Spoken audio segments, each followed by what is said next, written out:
All right, ladies and gentlemen, welcome back to the show. If this is your first time here, thank you so much for stopping by. If you have been here before, thank you so much for stopping by either way. So glad to have you all today. We have a very special guest on the show today and one who has submitted songs to the ongoing HSS Song Contest and has really been putting out some great work. He reached out to me not too long ago and asked if I would like to do an interview, and I gladly obliged. And he's actually going to be on the show today. We have AudiosErgeon as a guest. So before we get into that, if this is your first time being here, I want to let you know that this channel exists to simplify the complexities of the home studio and to help you make professional sounding music in a less than professional space. Now, the motto that goes on around here is that we can dream alone and we can create alone, but together we can achieve so much more. And this is what this channel is all about: creating an audio community of togetherness, of individuals who are collaborating with one another, collaborative efforts, just helping out one another, giving each other a leg up, giving each other an encouraging word. And this is just an awesome community. If you have not went and checked out the previous live streams that we've done, every time that we do this, it's just a load of fun. So before we get into today's actual interview with AudiosErgeon, I would also like to give some honor where honor is due. There are some individuals who have helped to keep the lights on, so to speak. These are individuals who have either donated through the super chat feature, or if you look on the right-hand side of their names that are located on the left, you can also see that there are some here who are actual Patreon members. There's also a membership available through the YouTube community where you can donate a small amount a month. That will give you access to other cool features, behind-the-scene features, members-only live streams, as well as I just posted a Cakewalk template. So if you use Cakewalk by BandLab, you'll get a free template with that as well, just for signing up. And so thank you all so much. And if you look down here at the bottom, in the middle, you can see that one of the individuals who has helped to keep the lights on, so to speak, is the man that we are interviewing today. AudiosErgeon Music actually donated $10 through Super Chat. So thank you so much for that. Let's go ahead and bring him on now. So without further ado, ladies and gentlemen, I give to you AudiosErgeon. Hey, everybody. All right, good deal. Just in the chat real quick, those of you who are here, let me know that you can hear both of our audio so that we're not going through all of this interview process looking like a horrible Chinese film. Yeah. So just give us a quick thumbs up in the chat if you can hear us, and we will go ahead. Hello from Canada's frozen north, says Herky Acuff. I'll have to duck in and out due to work duties, but look forward to catching this the best that I can. Oh, awesome. So he's popping in and out on his lunch break. I'm assuming, Herky, that you can hear us. Sound is super, says Glory to Glory. Good deal. All right. Nice. Well, AudiosErgeon, welcome to the show, man. Hey, how you doing, man? It's great to be here. It's really an honor. So thank you very much for having me on. Oh, no, the honor is definitely all mine.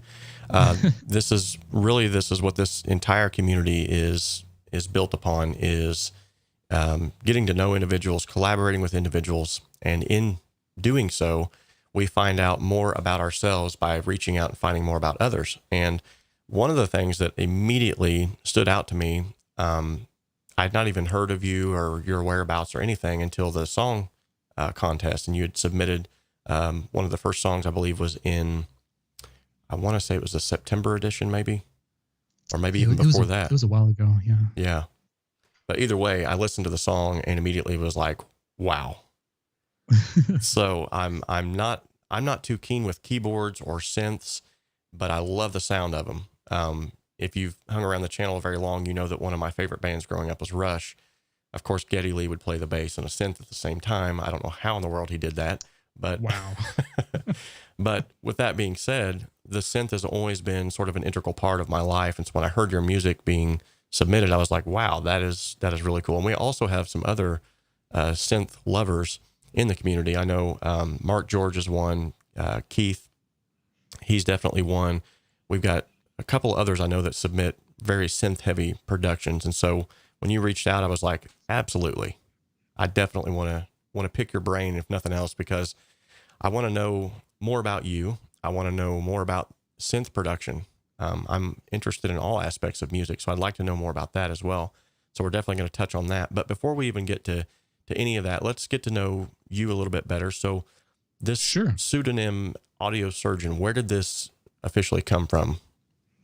It's kind of a funny story. Man, this must have been like in 2003, I believe. I had just first messed around with this FL Studio program, which a friend of mine gave me, and I was just kind of blown away how within your computer you can actually put together all these cool sounds and make a playlist of music and all that stuff. So at the time I was looking for software, and there was actually a software that had a name, AudiosErgeon, but with a U instead of an E, and I decided that's kind of catchy. So it kind of hung with me for a while. I was just kind of thinking about it, and like after a week or so, I was like, that'd be a great name for like, just like a, composer or someone who would, get into synthesizers and audio, kind of like editing and things like that. So I actually put it out to everybody, and they said, one thing is incorrect here, though. You misspelled surgeon, because I put an E instead of U. And I was like, right. Wait a minute. No. That was on purpose. Yeah, that's just my style. That's like my little unique taste or my little touch to it. So that kind of stuck there. And so I capitalized the E, so that way everybody kind of gets the idea. It's not actually a surgeon. It's kind of like surgeon, I guess. Gotcha. Like a pun or something like that. Awesome. So I was really wondering about that, because I was like, okay, but great explanation. So now, apart from just being a hobbyist musician that likes to produce his own music, you can also tell that he has fun doing it. He recently started a podcast, and he's been using that sort of creative venture to open a world of exploration into what he calls space. And the podcast itself is actually entitled Life in Space, and the episodes revolve around synthesis and music theory and just a whole world of other cool stuff. So describe to me, if you can, I know sometimes these are like ethereal, sort of heady type things, but what exactly does space mean to you? Space, the first time I ever heard like a deep reverb or like, some sort of delay or echo kind of reminds me of like, well, obviously you can't hear anything in space, but it's so spacious just in itself. So when I think of space, I think of really like heavy reverb, kind of like sounds or like, cool different effects that just have a lot of different environment. Like you could be sitting in a closet and then hear things that are just gigantic, Right. And that's what's really cool about it. So the space for me kind of resembles that. And not only that, it's like my special space I like to be in as well. So as for the podcast, like I decided to name it Life in Space because it's kind of like tailored to things that I'm interested in and things that I hope that other people can find interesting as well. That's pretty awesome. So you've sort of encapsulated space as sort of like a reverb delay type audio type spectrum, and then the Life in Space thing. It's almost like you're saying you're like your life in music. That's awesome. That's a great way to very almost esoteric. I like that. I try to find like these deep meanings and things, everything. I guess you could think of it as everything in a sense is like a metaphor, especially through life and everything. So I'm looking for these little metaphors and things that just come to me instantly. It doesn't have to be something genius or something brilliant or anything like that. It's just something that comes to you that might be creative, or that might just be you, I guess. It's just a part of you and how you sound and how you make things or be creative, art in general, painting, music, all that stuff. Yeah, in the olden days, I believe they called that the muse. Whenever when an individual would sit down and write a song, they would actually, sometimes they even hired people who they would call their muse that would inspire them. And I remember reading a story about a traveling bard who, supposedly it was a true story. I don't know how true it was, but I don't know how the history got passed down from a no-name individual from years ago. But anyway, supposedly the traveling bard had hired this muse who would basically just inspire him from time to time, and they would go sit by a babbling brook, and the muse would say, "Babbling brook, waterfalls, pebbles, stones," and it almost sounded like a haiku to me. But then that individual, the bard, would take that then and he would say, "Ooh, stop right there," and then he would write a lyric, and it was kind of cool. I thought, yeah, that's kind of like what inspiration does. It's just one little thing you pick and pinpoint, or something that might jump out to you. I might just pass by it 30 times, but you're going to pass by it and you're going to go, "Ooh, I just got a little something from that." So very cool way to think about that. So What inspired you actually to get into music in the first place? Boy, again, it started way back. When I first found out you could do these cool synthesizers, which I didn't really know anything about before, way back, it must have been like in 2003, like I mentioned. I kind of never really was into music when I was younger, and this was kind of like my introduction into it. So I kind of found it a little late. And then from there, I kind of took a hiatus. There was a period of time where I just didn't, feel like doing music, or I just kind of lost it.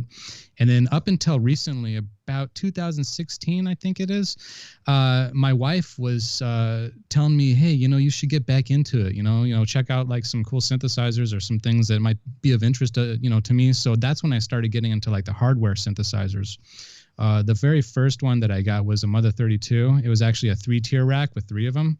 If you don't know what that is, it's a semi-modular analog synthesizer that has 32 patch points, and you can do all kinds of cool stuff with it. But I started getting back into it with that. And then as time went on, as I started kind of getting like familiar with it again, I kind of went back to my roots. I started getting interested in like doing things in FL Studios again, recording and all that, and it just kind of all came back together again. So that's kind of like, I guess, my little journey to it.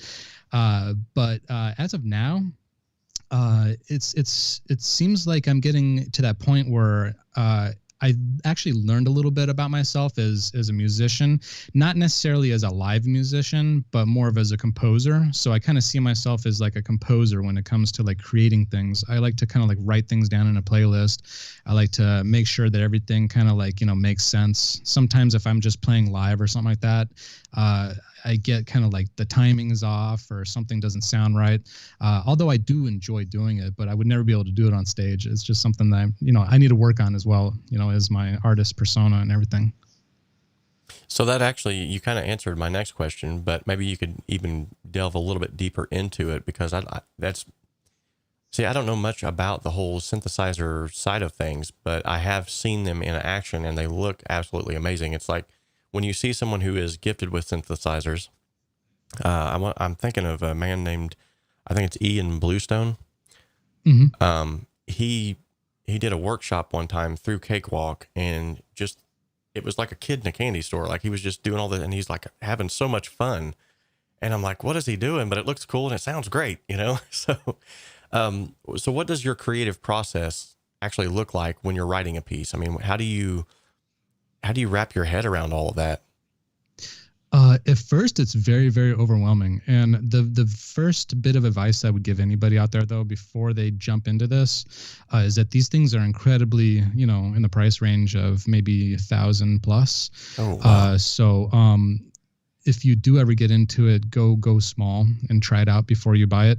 But yeah, like I said, it's very overwhelming. So a lot of the times when I jump into like my DAW and I just get going and I start doing things in my DAW, I try to create a melody of some sorts. And a lot of times I might do it even with a virtual plugin. So that way I kind of get a feel for it. I'll kind of mess around with stuff, turn knobs, and kind of mess around with the cutoff filter and everything. Just kind of like, feel out the sound that I'm trying to look for. And a lot of times it's kind of hard to find it. But with like a hardware synthesizer, like the Sub 37, I don't know if you can see it. Let me see if I can move the camera. There's a Sub 37 right. Yeah, it's a Moog Sub 37.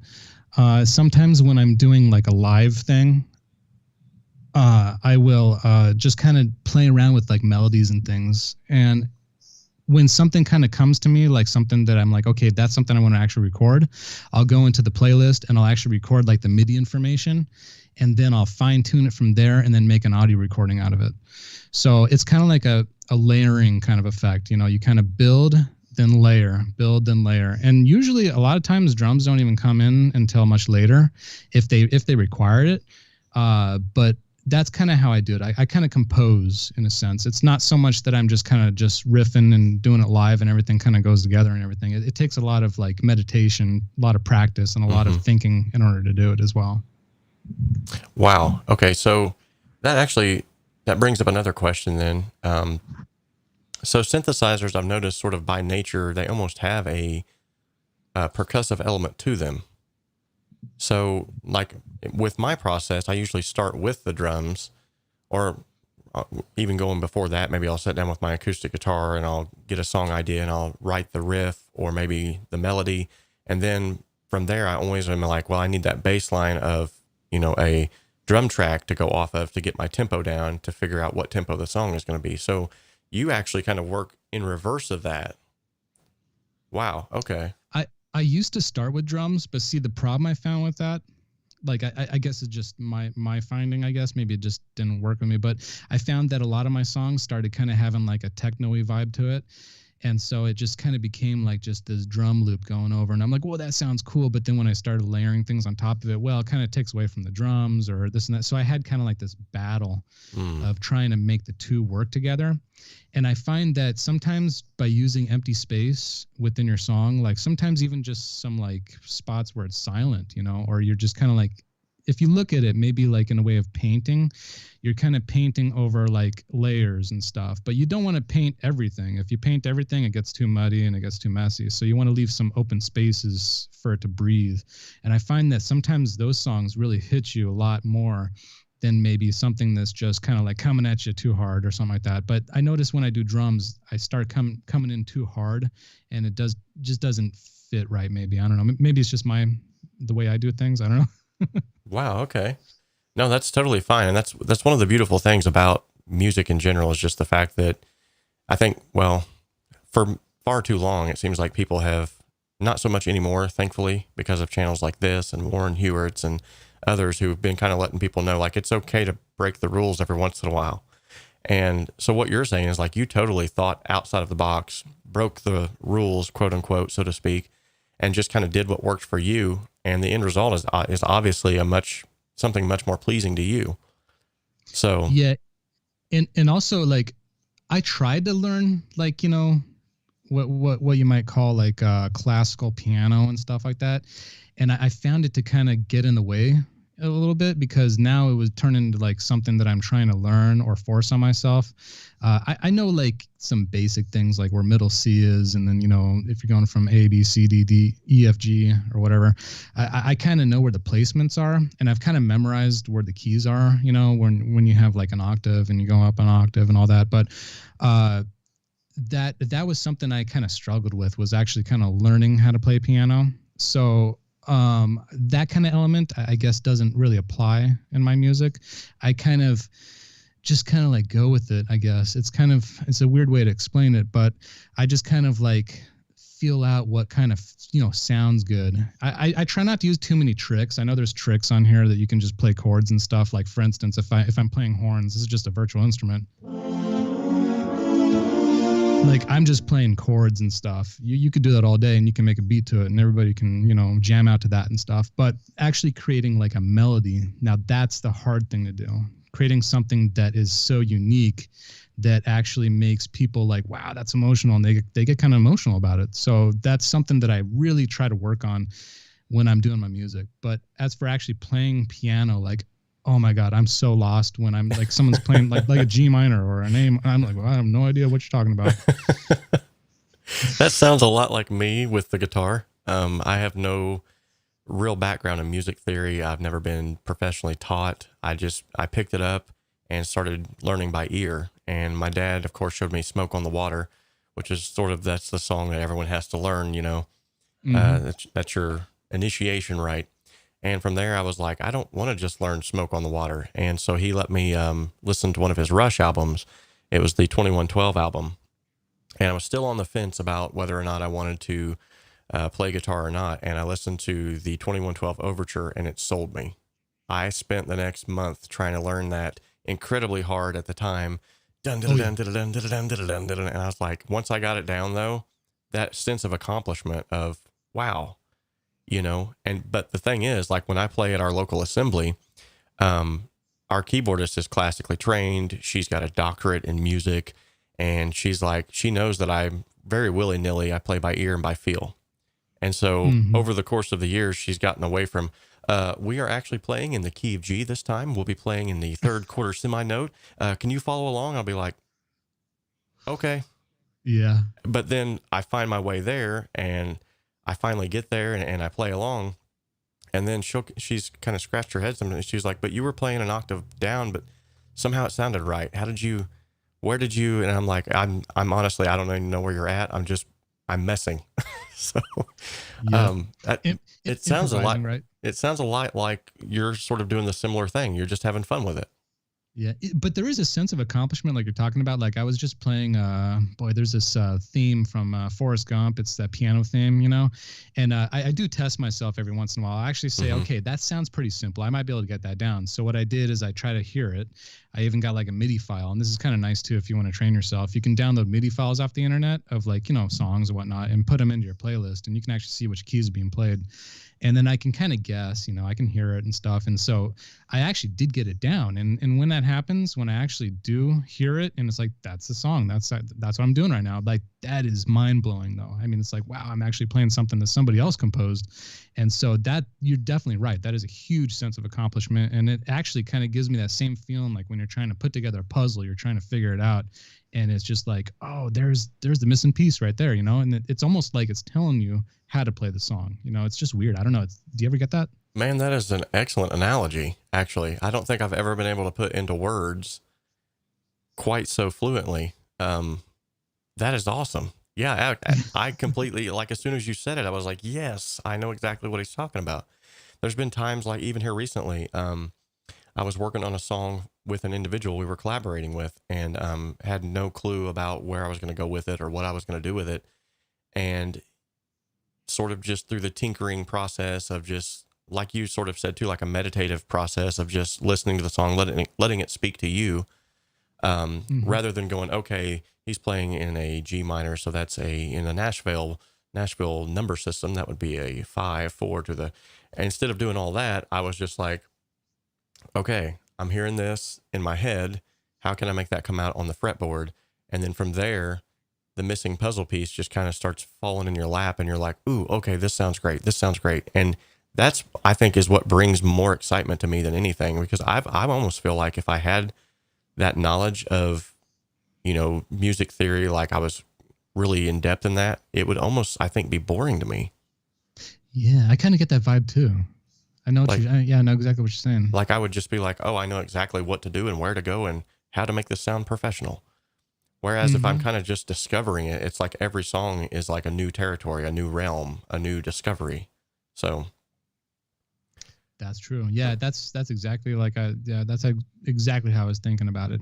And yeah, once you feel that, it's like it's something that I don't know if everybody really, maybe with other types of arts and things like that, you get that as well. But like it's like a sense of just great accomplishment. I don't know how to explain. It's so great though. So along those same lines, that's actually an excellent segue into my next question that I had for you. How, and it's different for everybody, but so that's why I really want to know, like, how has music personally affected your life? Good question. Good question. I think it kind of gives me a sense of like who I am. It also kind of gives me discipline in some sense. Like sometimes I'll feel like, well, it just seems like it's work. I'm just going to go in there. I get frustrated and nothing's going to happen and stuff. But, the more I kind of, give myself the encouragement to go and do it, it kind of gives me a sense of self-accomplishment. So like I said, I kind of push myself to do it. And it seems like it's something that I can actually go back to and learn from too. So like a lot of times when I'm just out and about and stuff, I'll put one of my tracks on, or I'll listen to my music, or maybe a podcast, something like that. And I'll learn more things from it too. I'll learn like, okay, I can maybe do something a little bit better there. Or maybe a thought that I had in a podcast comes up and I'm like, oh, now I remembered how, something on my mixer works or something like that. So it kind of keeps my mind clear in a sense.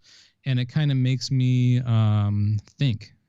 More thinking. That's something I need more in my life. So I need to think more and, process things a little bit better. So that's the great thing that I think that a lot of this stuff that I'm doing is helping myself. Along those same lines, in light of the current status of the world right now and everything that everyone's going through, and this is why I feel sort of like what we're doing right now is so important, because more so than just the creating a community aspect, which by the way, creating a community is where it's at. And that's, I'm dead set on making this an awesome community, because I feel like that's what people are lacking in the world of music, especially because we've always all kind of been just sort of so introverted. Not that there's anything wrong with that, but sometimes you can be so introverted that you don't get any outside inspiration, and your music all kind of starts to sound the same after a while. But this aspect, like you just brought up about how music has affected your life in general, is another thing why this is so important for us to talk about it openly and to let others know, like, hey, this can be fun. Yeah, there's a lot to learn at first. There is a learning curve, but it's rewarding. Mm-hmm. And I think if any of you who are in the chat today, or you're watching this and you haven't even showed up in the chat, maybe you're just watching, and you, as of yet, don't have any kind of musical skills under your belt, don't be discouraged, but keep trying, because as he's just said, and as I've got tons of personal testimonies myself about how music has personally helped me through low times. The world right now, more than anything, needs music.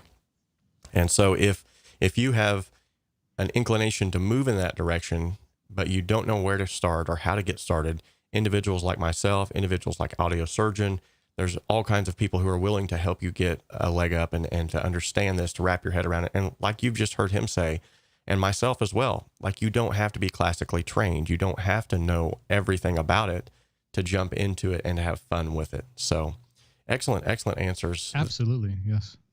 So like I said, I'm not big into synth music. I love synth music, but I myself cannot necessarily wrap my head around it. So help me to understand, as let's try to dumb it down for me here. Like I'm a kindergartner. What would you define synth music as? Synth music, it's, well, synthetic. I would imagine that would probably be the word closest to it. So this is a recreation of sound. Now, the way that these modular synthesizers work, like the Sub 37, if you hear, it's basically just a wave. Now, that wave is actually being reproduced by electricity and circuitry in there. So when you listen to an analog synthesizer like that, you're actually hearing what's going on in the circuitry. So none of that is actually being digitally recreated in any way. It's coming through completely like as if you're playing a guitar, in a sense. So if you're strumming on a guitar, you're strumming on the strings, the magnetic pickups pick that up, send it through the cable, goes into your mixer, you hear the audio back out. So that's basically it in its most simple form. Now, when you're dragging it into your DAW and you're now adding some digital effects or some, something on top of it, there's really no virtual, how do you say, difference in sound or anything. You're still hearing the waves that are coming out of the synthesizer, but the difference between a digital synthesizer and maybe one that's built into your DAW, what they call like a VST or a plugin, that is actually like some sort of code in a sense. Your processor is now doing all these different, mechanical, complicated, numbers and things like that of some sort. And then it comes up with a sound. So you're kind of skipping all that when you're going with an analog synthesizer. And in some cases, people will tend to say that they sound better. In my time working with analog and digital, to basically put it out as basic as I can possibly think about it, they all just make sound. So it doesn't necessarily mean any difference when you're hearing a digital or an analog one. Now, they've gotten a lot better with the digital ones. The digital ones almost pretty much sound replicated the same as an analog synthesizer, if that makes any sense to you. But yeah, that's essentially what they do. They just replicate sound. Okay. Awesome. So Mike, who's in the chat here, which by the way, Mike is a first timer. So thank you so much, Mike, for stopping by. So glad to have you. He actually he's added something here to the conversation. He said, which I want to point this out because I think he's really hit the nail on the head here. He says, with a guitar, you kind of know what to be expected. With a synth, you got no idea. Yeah, you can't really see it in a sense that, like, unless you have a spectroscope. If you have a one of those little readouts that show you the wave and everything, you can see what the wave looks like, and there's actually a visual representation of it, almost like a guitar tuner. If you have a pedal that has a tuner, and well, maybe not as intense, but this one is actually. Have you ever seen those little scratchy lines where sound, I mean, I'm sure in your DAW it shows at the top, you can see like if sound's coming in and out, but you can get something like that to visually see it. Now, if you don't have that, then yeah, you're kind of working off nothing, twisting knobs and seeing what happens. Now, there is a science to it. I mean, if you know exactly what you're doing there, if you know how to, adjust the attack so you can kind of get more of a plucky sound, if you know how to, adjust the decay so it kind of has like a smooth, out, those are going to be like the things that shape the sound. Now a cutoff filter, basically it just kind of like, takes the sound in and out in a sense, if that's the basic way of explaining like how a filter works. But yeah, if you're not using a spectrogram or something like that, you can get lost. And that's kind of one of the things that can be overwhelming about, especially an expensive synthesizer. Now, like I mentioned, they can be kind of pricey. And if you go out and buy a really expensive synthesizer, or if you think, oh, yeah, this is something I really want to do, but you don't know anything about it, it can be overwhelming, though. So be careful, when getting into it, especially with the modular gear. That's a whole nother level of stuff. That's like really, really basic stuff, but very complicated.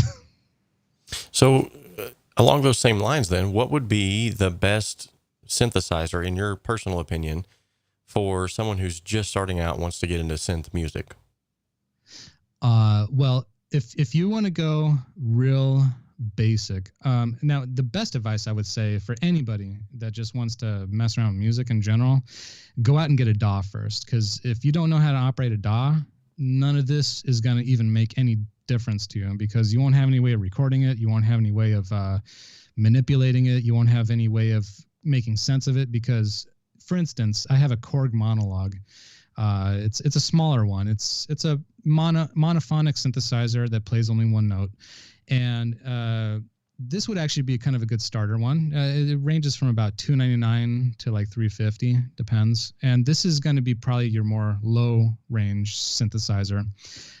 This one would actually be kind of good for a beginner, but if you just play on that all day long and you have no way of recording it or no way of, doing anything with it, then that kind of becomes a discouraging thing.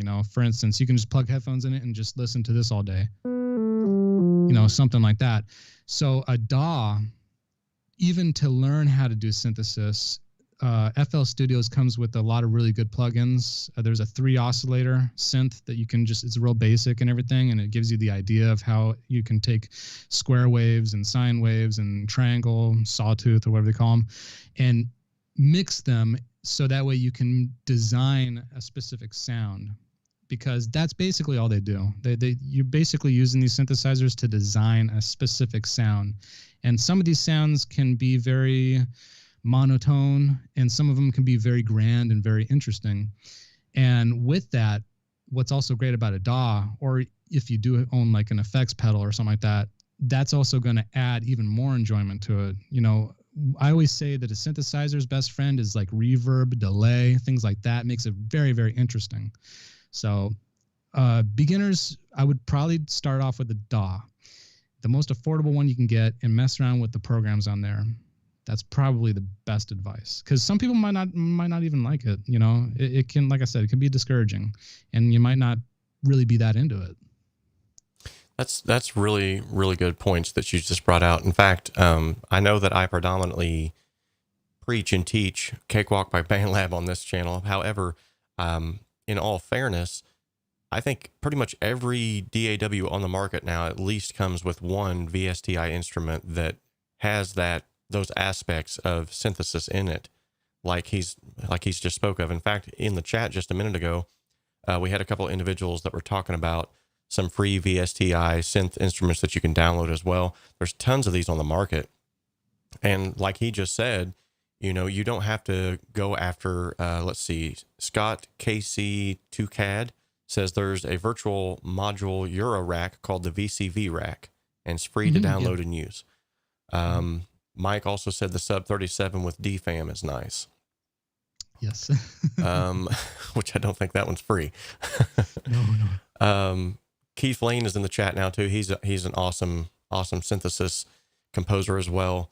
And he says he started with a horrible synth, the DX21. He said it was a menu diving nightmare. But yeah, with that being said, any DAW that you would pretty much throw yourself at, Obviously, you want to pick one that's going to work well for your workflow, for whatever makes sense to you. And as you've heard me say here on the channel, yet again, I know I talk a lot about Cakewalk. That's my DAW of choice, but your DAW is only a tool. Your DAW is not going to make you sound better. It's not going to make your music sound better. It literally is just a go-between point. But the whole purpose of having different DAWs is one person will find a better workflow in one versus another. So find the one that works best for you and then just run with it. Learn the most that you possibly can about it and don't look back, because the second you start hopping DAWs, now you've got to learn a whole new DAW. You've set yourself back however many months or even years to try to learn all of the ins and outs of that instead of just making the music. So excellent points brought up by our good friend here today. And one thing that I would like to point out too is, yes, he has a room full of goodies, but I guarantee you, because he's got the general principles. Now, correct me if I'm wrong here, but because you have the general principles of how to make these things work for you, you could take a free download VSTI synth and essentially do most of the same things. Correct me if I'm wrong here. Oh yeah, that's 100% correct. Awesome. So see, and that's the point that I was trying to get at is you can get into this synthesis game for free and then work your way up. Like he said earlier, work your way up to maybe some of the analog units that you're wanting to get, because at the end of the day, you know, I've went through several conversations like it's got to be a real guitar with a real amp and some of this stuff. Yes, there's definitely some truth to it, especially when you come into emulations of amp cab emulations and guitar emulations and things like that. There is an aspect where the human quality cannot be undermined, but some of the simulations are getting really, really good nowadays. And in fact, I've even went through shootouts and, you know, sometimes you can't even tell anymore. They're getting that good. What's a real amp and what's not a real amp. But yet again, this is all circling back around to don't let anything stop you. Don't say, well, I don't have enough gear, stop you from getting into music. Don't say I don't have enough money, stop you from getting into music. Because if you have a computer, you're watching this right now, you obviously have a computer. You've got the main hub, the central hub that you need to get started, and everything else you can get for free. So just get started and then work your way up to the more professional things as you begin to bloom and you begin to grow into that. Because yet again, as we've already spoke of, it's so very rewarding to get into this whole music aspect of things. Yeah, and gear chasing is kind of one of those things that, like, you know, that's also easy to get into, but at the same time, it's like it'll keep you away from doing all this cool stuff. You know, a lot of channels out there, they're just trying to promote, like, you know, the newest, like, you know, I don't know, Keith McMillan, you know, synthesizer, or, you know, any kind of brand or whatever. But there's a lot of channels out there that are like trying to like showcase and sell these things, and oh, here's the best synth of the year, and this is a good one here, and oh, that's a good one there. But a lot of times, you know, they're just getting maybe like a few days to review it, or maybe even a week or something like that. I'm not sure how long, but and a lot of companies, they just want to, you know, get your income. You know, that's kind of what it comes down to. So a lot of the gear chasing and stuff like that can keep you away from creating cool things, and that's just my kind of spin on it, I would think. Well, that's definitely very, very reminiscent of what I've been saying here for the last 6 years. So kudos to you, man. That's an awesome attitude to have, because I think, and you brought up a good point there. I mean, it's kind of like the fishing analogy, which I told my son. He got him into fishing, and then he wanted to go fishing like every day. And I'm like, okay, we gotta stop. At some point, we got to do other things. But we went and stood in the aisle at a local shop and just looking at lures all day long. And he wanted, well, maybe this one will get it, maybe this one. And I let him go down that rabbit trail for a little bit and let him see. So he bought, you know, this one lure that his, I forget what the guy's name was on YouTube, that he watched him, and you got to get this lure. This is what catches you the big bass. So he gets the lure and he goes out, does everything the guy tells him, nothing. Yeah. And I let him go through that about 3 or 4 times. And I told him, I said, son, and it's sort of the similar thing in the music world. I said, lures are more to catch the fishermen than they are to catch the fish. Yeah, that's a good analogy. Yeah, that's a good one. A lot of times, you know, the newest guitar that comes out, or the newest synthesizer that comes out, or the newest this and that and this, it's really just to catch the audio engineer or the musician. It's not really, you know, to do anything else other, because at the end of the day, that guitar is still going to sound like a guitar. And that new plugin that you got, you could probably get the same results out of maybe a combination of two that you already have, or maybe three that you already have, or maybe, I mean, if it is something that does something, you know, outside of the bounds of what you can do, then yeah, you can justify some things like that. I'm not saying don't buy any gear at all. I mean, I would be the last person to say that, but what I can say, and what he's already definitely said himself, is just, you know, be mindful of what you're getting, and don't go down that rabbit trail, because it's a vicious cycle. I mean, you will, it's sort of like with the guitarist swapping out pickups, and you go down that rabbit trail of, okay, I've got this pickup in the neck and this one in the bridge, I'm going to swap these out. And you go for months swapping out pickups, but during those months, because your guitar has always been on the table under a soldering gun, you haven't even picked the guitar up to really play it. So it's not even using the features that it was built for. You're just swapping it out and trying to get that, you know, anyway. No, I totally get what you're saying. It's not that I don't ever, like, you know, desire like something new. I mean, there's a lot of cool new stuff out there. I mean, I could list off some cool stuff that just came out last year, you know, and it's like, oh, it'd be great to have that if I had $2 or $3 grand. Right. Exactly. But like, at some point, I mean, you have to be like, okay, when's enough? Because I have sold, like, I think I've had 4 other synthesizers that I've had to sell, because it's like, I'm not going to be that guy that just collects them. It's going to be like a whole room full of stuff that I just collect. I can't do that. You know, I got to have my favorites, the ones I like, and the ones that I know how to operate. And then those are going to be the ones that I then take into the future and do a lot of interesting things with them. So in your personal opinion, what exactly makes a good synth sound to you? Oh boy. I think the filter is very important. There's a filter style that Moog uses called the ladder filter. It's a very deep filter that I don't know, it just feels very smooth. So the smoothness of a synthesizer is always very, very good.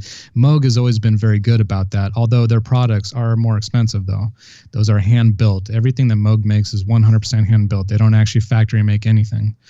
But on the other hand, they do have factory built, you know, synthesizers that sound, you know, close, maybe not as good, but definitely are very, very competitive in that market.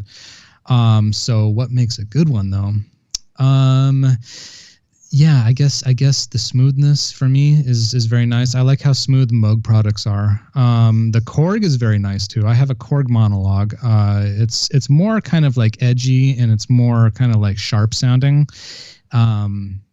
How I would know that, it's kind of hard to explain, but some of the sounds just kind of come out more digital kind of sounding, and things that are more sharp, maybe more like kind of has a more punchy square wave than the Moog has.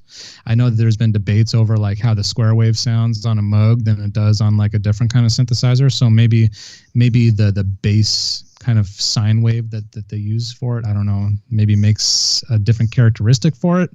Now the science of it though, when it comes down to like people that actually build them though, like that's a whole nother world that I have no idea about. There's guys that build these things. I mean, they make modules and stuff. Have you ever seen YouTube channels of guys with these things called Euro racks? They're kind of a small, they're kind of like pieced out. Each one is like a piece of a synthesizer. So you would have a modulator, or I'm sorry, boy, what's the word? I forget. But it would basically be a module that just makes one sound, and you would patch it out to maybe like, you know, another unit that has a filter on it, or then you would patch in, you know, a gate control. So that way, every time you hit a key, it'll turn on the synthesizer. There's a lot of really confusing, deep things that you can really dive deep into when it comes to modular gear. But if I were to say, like, for someone just getting into maybe just wanting sound in general, get something that's already either built and put together, because those things, I don't know, it seems crazy. I don't know how guys do all that stuff. I've seen videos of just guys with walls of these modules, and it's like, wow, I don't know what's going on there. I would actually venture to say, even dare to say, that sometimes they don't even know what's going on. It's possible. And now I know there's maybe people that are that know a lot about algorithms and mathematical stuff, and maybe that has something to do with it. That might tie into it. But yeah, you start off real simple, and then you work your way to much more complex things. So those are definitely very, very deep. Man, that was a really good explanation, though. I mean, actually, you've knocked it out of the park. Every single question I've had, you've come back with more information than what I ever thought you would even divulge on it. So thank you so much. And I like to let people know that I am in no way a professional. So any of the advice that I have is just my opinion. But I do know a thing or two about them. But yeah, if anybody's looking for professional advice, though, I'm probably the last person to talk to. But I do know some things, though. I do know some things. Well, I appreciate that caveat and your humility, but at the same time, I mean, I look up to you, honestly, when it comes to this stuff, because like I said, it's all like a foreign language to me. I'd love to learn more about it. I feel like someone with that same skill set would make a really great engineer, because you've touched on several different things: cutoff filters, LFOs, modulation, all this thing. These are mixing engineer terms that we use with compression for attack time and sustains. And these are all like, it's sort of all interwoven together. And so I think the more that you would understand about synthesis, the easier I think it would be when you got to the mixing board or to the mixing phase to actually get certain sounds that you'd like to get to. That's a good way of looking at it. Actually, in a way, I mean, you could really think about it. If you have like a hardware compressor or something like that, it's kind of like a synthesizer. I mean, those are kind of like building blocks to getting shaping sounds and things of that, territory. I'm gonna have to go and think about that one for a while. I think I've just stumbled across something there. But this is what we were talking about earlier. See, the whole, you get minds together, and then all of a sudden you start finding inspiration in things. And wow. So I also wanted to bring up, we've got several people in the chat that are commenting on the artwork behind you. You want to talk a little bit about your artwork that's behind you here? Oh yeah. This is I think it's a Vincent Starry Night. It's a interesting kind of like painting that we bought online, but some of these are my originals underneath here. Awesome. Recently, my wife and I just put together this 1,000 piece puzzle behind me. I'll show it to you.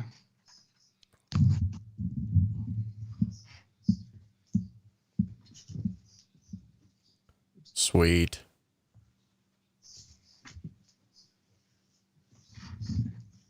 And then my wife also, she paints as well. She does these Bob Ross style paintings. I can hold that up for you guys too real quick.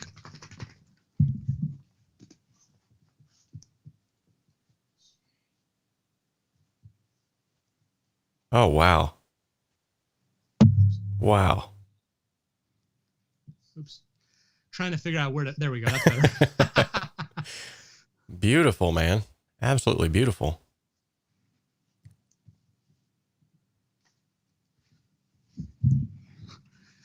But yeah, we're really into art also. I think art's also a really great way to kind of get into something creative, especially you can kind of compare music and art. They kind of have similarities in it too. Very, very nice. Yeah, we definitely got some applause going on in the chat now.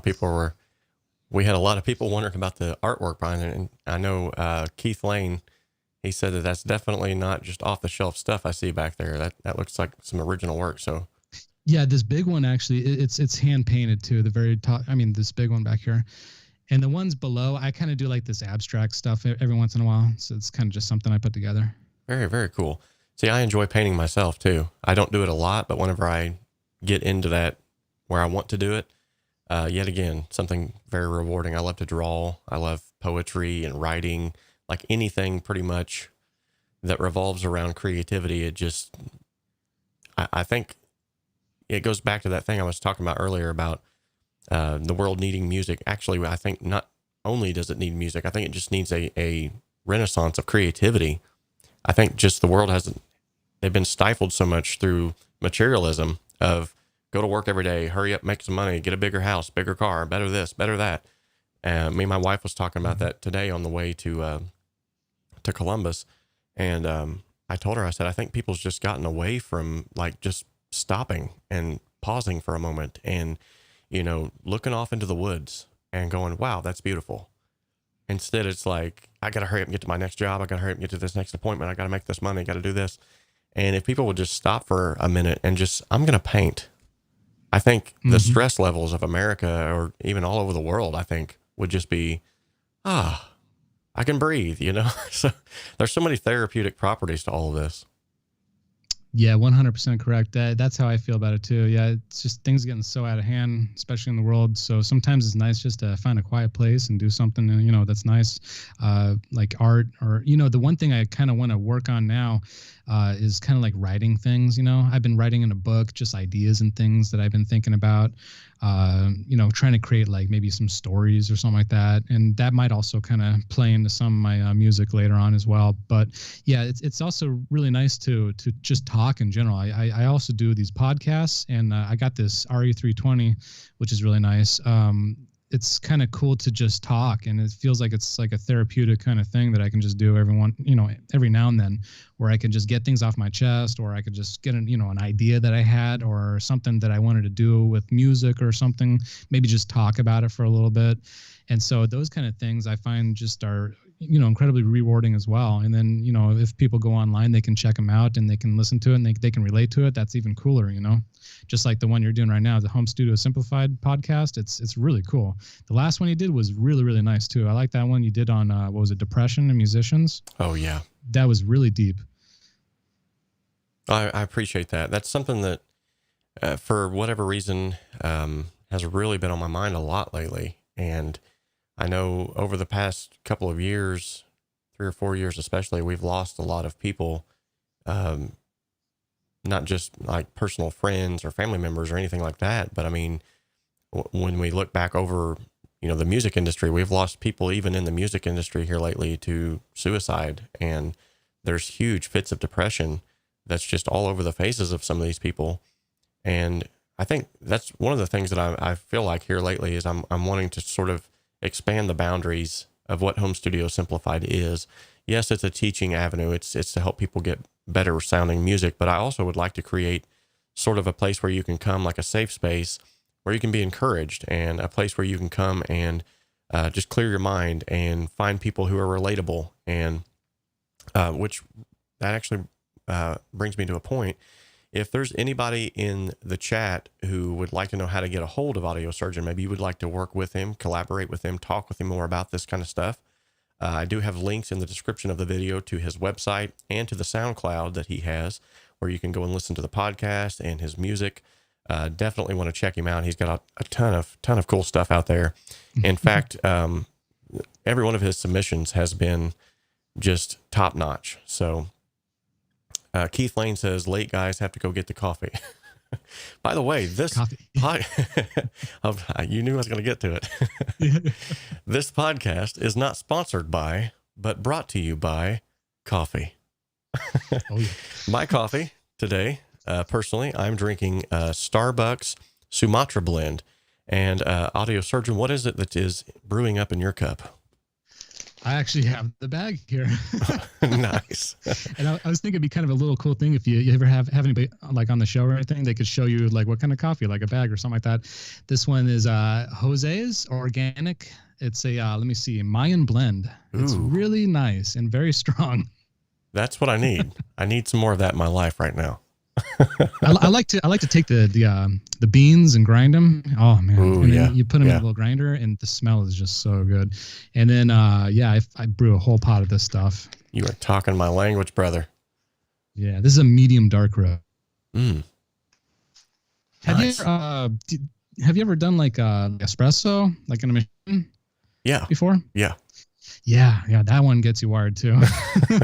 We have a local coffee shop that, we used to have a local coffee shop. Unfortunately, about 2.5 years ago, they had to close down.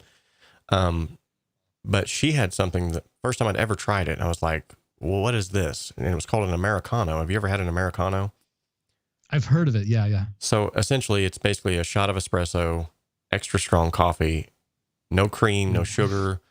So you have the extra strong coffee, the shot of espresso, and then I believe there's something else in there that makes it the Americano. And I want to say it's a shot of water. It might, to kind of tone it down a bit.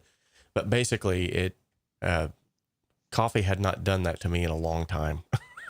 I took a drink and I was like, wow, this is what coffee used to do to me.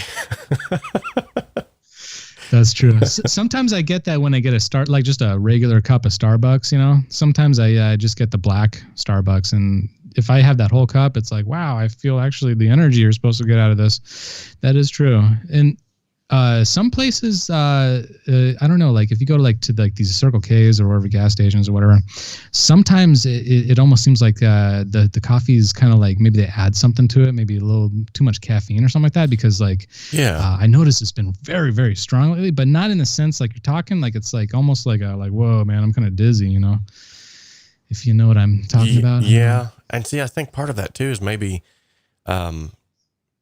where they just leave it on the burner too long. Really? Could that? Okay. Yeah, because it's like it almost overcooks it. So yeah, that could be what that is. Maybe it's just overcooked or something like that. You have to have it like right away, otherwise it kind of gets bitter and kind of goes weird.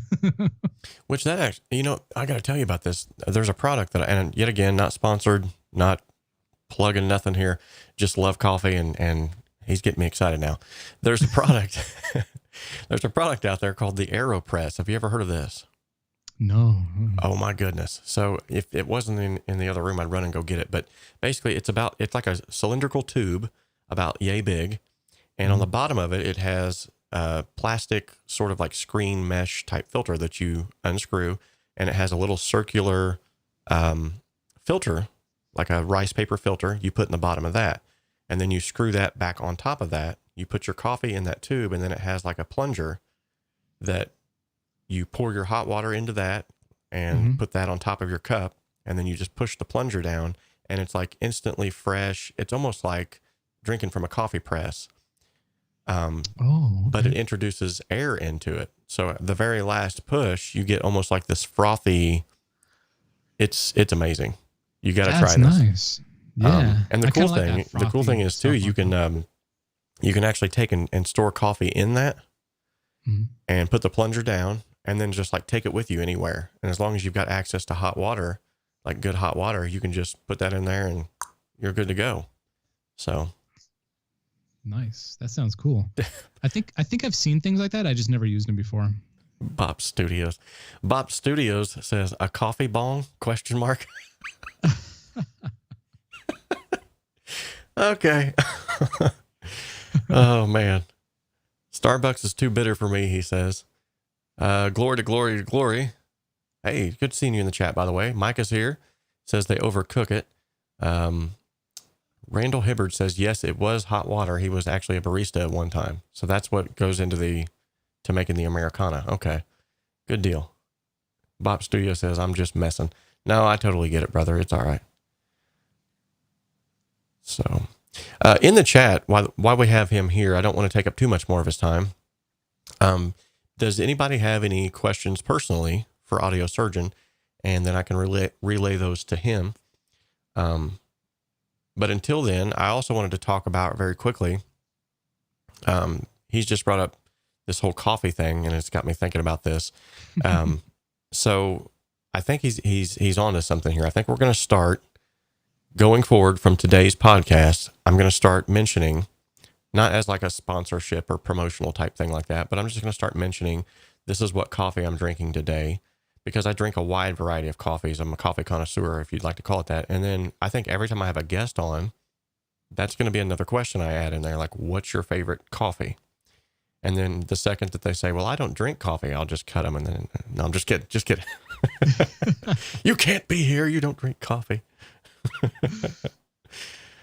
Oh, there's several in the chat who actually, every time I bring up coffee, they're like, yuck. So they're tea drinkers, which is fine. Coffee is an acquired taste. It's not for everybody.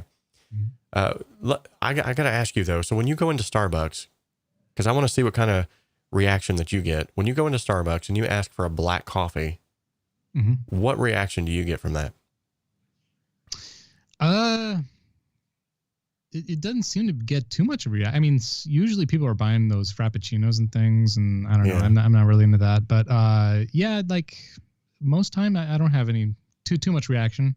Okay. Maybe it's just around here because it seems like we've got two Starbucks that I frequent pretty often, and they kind of cycle through employees pretty quickly. You know, they're usually there until they get their degree or their diploma or whatever it might be, or sometimes they're just there for a little bit.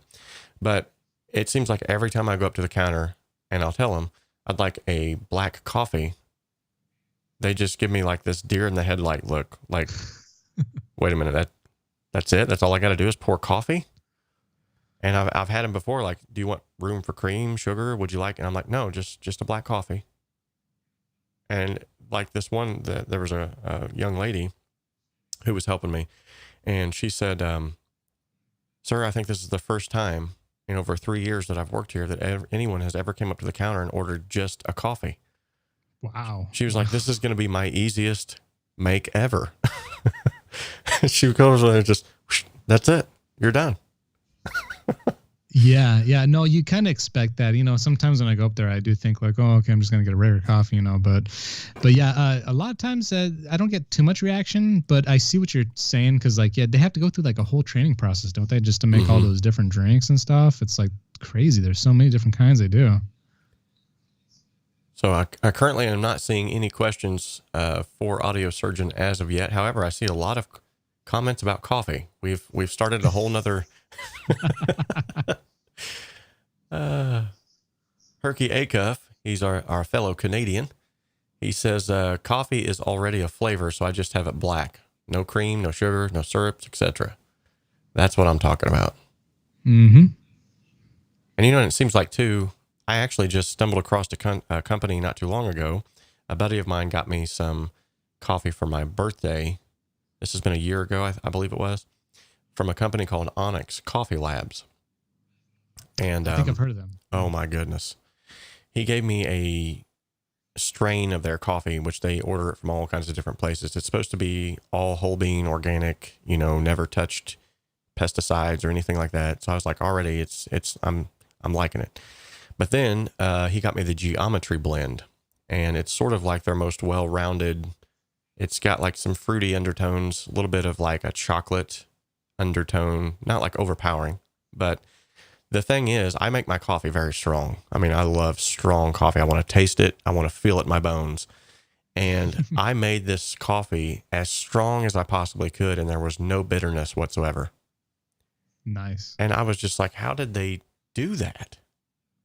So I don't know if it was like taking out the process that they normally use it for. I don't know.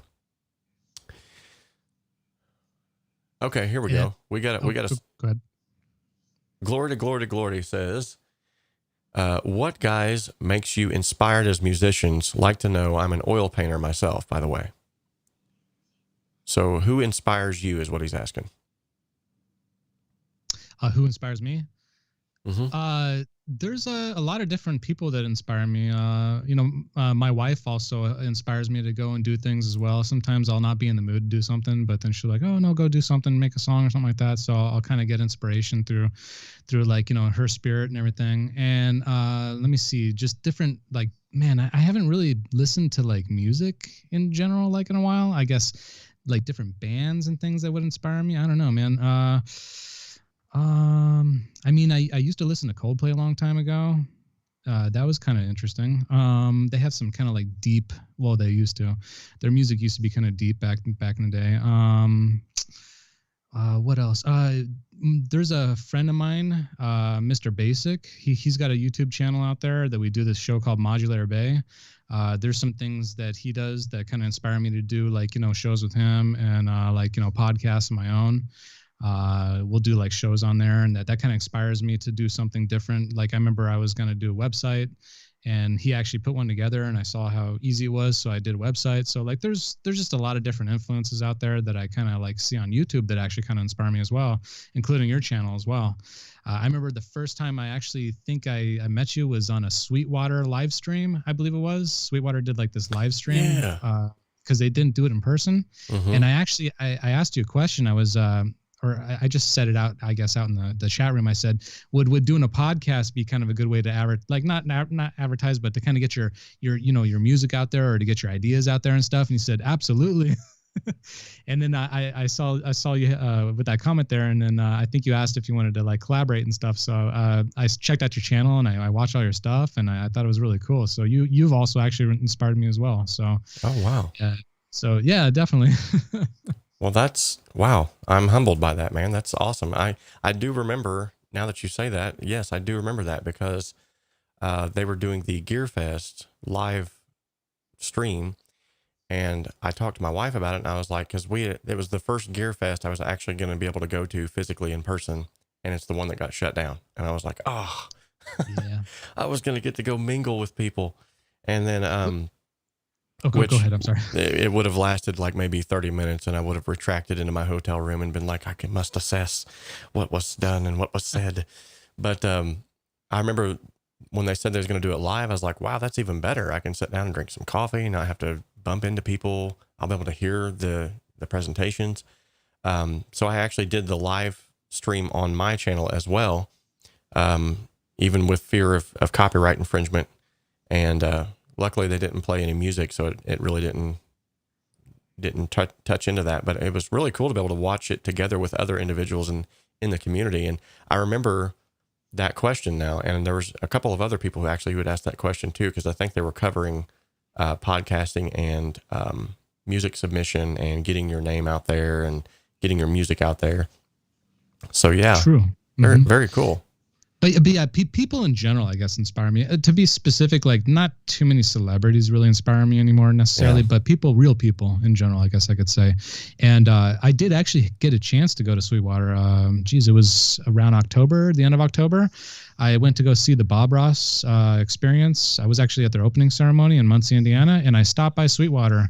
And that was one awesome shop that they got there. I'll have to say, that place is really cool.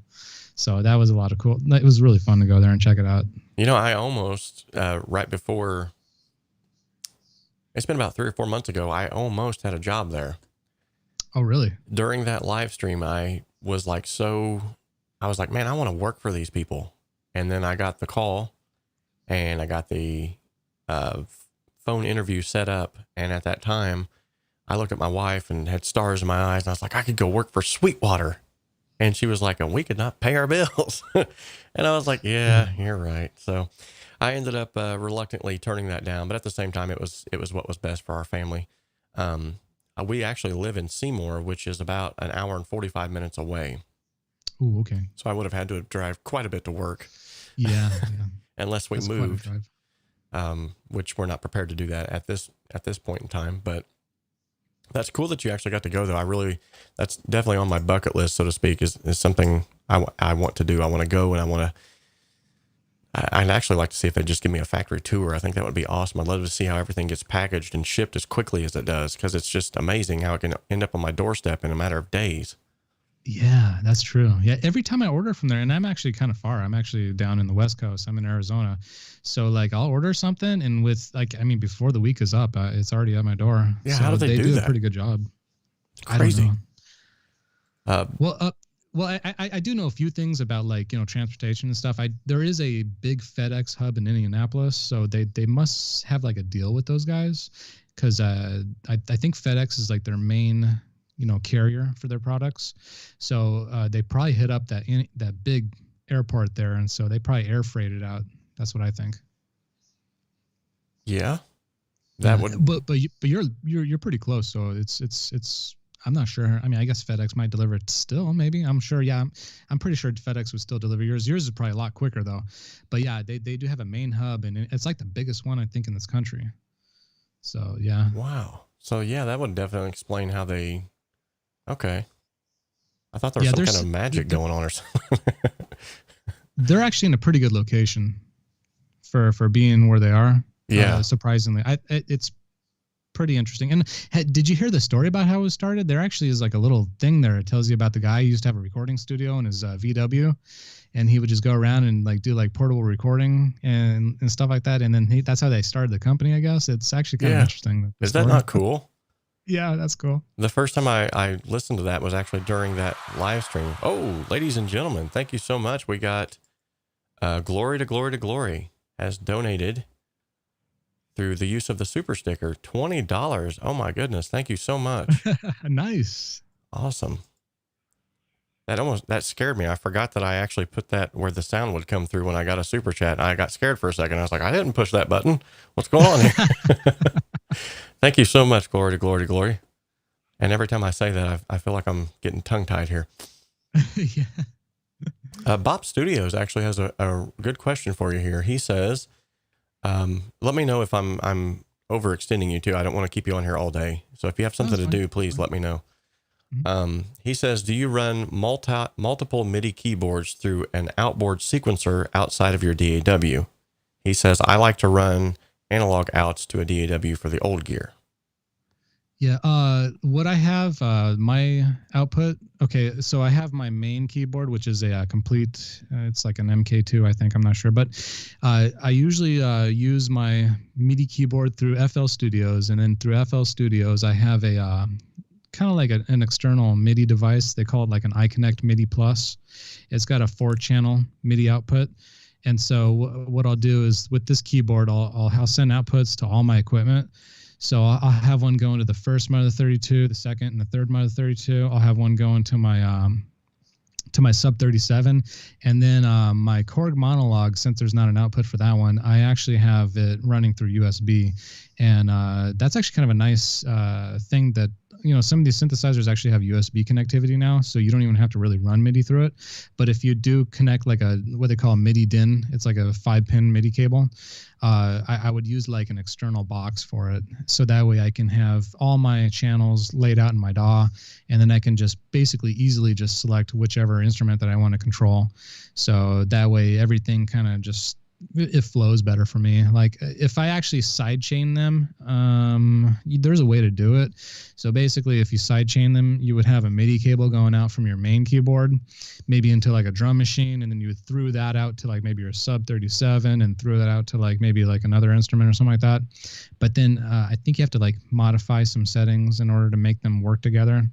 I always found that if you wanted to do something kind of like send like a CC clock or like a MIDI CV clock, that kind of helps because everything will be synced and tuned. But if you're working with a playlist, for instance, like in FL Studios or even in Cakewalk, if you're just working in a playlist and you're just sending MIDI information out, I don't really see there's much of a reason to send a master clock out to everything. So yeah, I like to use like a hub to send out my MIDI information, and then I just write something in the playlist and everything just plays together. It's kind of nice. Nice. Okay. Bob Studios, the gentleman who asked the question, says I run a Motu. So, okay. X.E is in the chat now. Sorry. They probably have like a MIDI output on that. It's also an audio interface. Is that correct? I believe so. Yes. Okay. Yeah. Yes. That's kind of nice that they tie them together, because some people actually get confused. They think that audio can actually go out these cables, and that's not the case. It's just sending information. Right. That's all it's sending. Yeah, I can still remember when I first got introduced to MIDI. It took me a minute to wrap my head around it, because I was like, why is this cable not doing anything? Why is my keyboard's broke? And then I realized, wait a minute. This is just sending signal. It's sending the language to the computer to talk back to me in the however I'm telling it what language that might be, whether it's this synth or that synth. So then once I got my head wrapped around that, I was like, oh, okay. Now it makes sense. This is just, the cable is just sort of the conduit to get the information into the computer. I got it. Okay. And keep in mind, when you're writing a song, like let's say in your DAW and you're sending the MIDI information out, don't forget to record it, because when you compile your song, all those notes don't mean anything as long as you record it. You have to get that WAV file in there, and that's the trick to it. Yeah, which those of you who are using Cakewalk, there's actually a way to convert your MIDI to audio by freezing it and then saving it. So when you freeze it, it automatically converts any MIDI information into an audio file, and then you can then export it that way, or you can literally just right-click on it and go convert to audio, and it'll do that for you. So Micah Cattergum, he says, by the way, good to see you here, Micah. Oh, we got Ed Thorne is in the chat. Good deal. Nice to see you, buddy. Who else just popped in that I seen a second ago? Oh yeah, X.E.L.O is in the house. But yeah, Micah had a question. He says, nice creativity, but what is the use of the boxes behind you? I'm from the Netherlands and I do not know what you do exactly, but beautiful and creative. The box? You mean, you talking about the speakers? Maybe that's what, yeah, I'm not sure.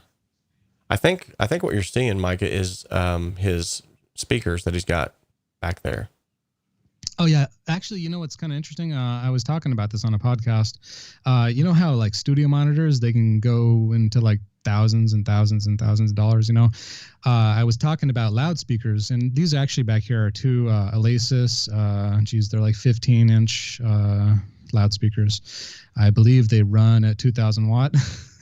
Good, nice. And they're obviously 100% overkill for what I use, but it's kind of nice because the drivers on them are super clean, so if you want to like monitor something like in a loud environment, maybe if you want to test out like a song or something like that, and you kind of want to see how it's going to perform, obviously in here it's going to be very loud, but I do find that if I get them just almost to pretty much mute, they actually work really nice as like monitors. So you can actually kind of hear the clarity come through these speakers almost as good as like a studio monitor. And if you want to bump them, you definitely could. I know that I did one time, and the neighbor across the street, came over, and he was like, "Is that coming from your house? Man, my pictures are shaking on the wall." And so I was like, "Yeah, sorry about that." But yeah, it's kind of cool to jam out to them too as well. So they're kind of nice for that. But it's nice to have a good loud pair of speakers. It's always great to test your music on it. And but I mean, again, it's kind of overkill since most people are probably just going to be listening to headphones or either on their iPhone or something like that. So it's just for fun, I would probably say. Awesome. Yeah. X.E says, good Lord, that should be loud. Yeah. In fact, if you're not being careful, if you crank them up too much, you'll start smelling smoke. So that's oh no. Awesome.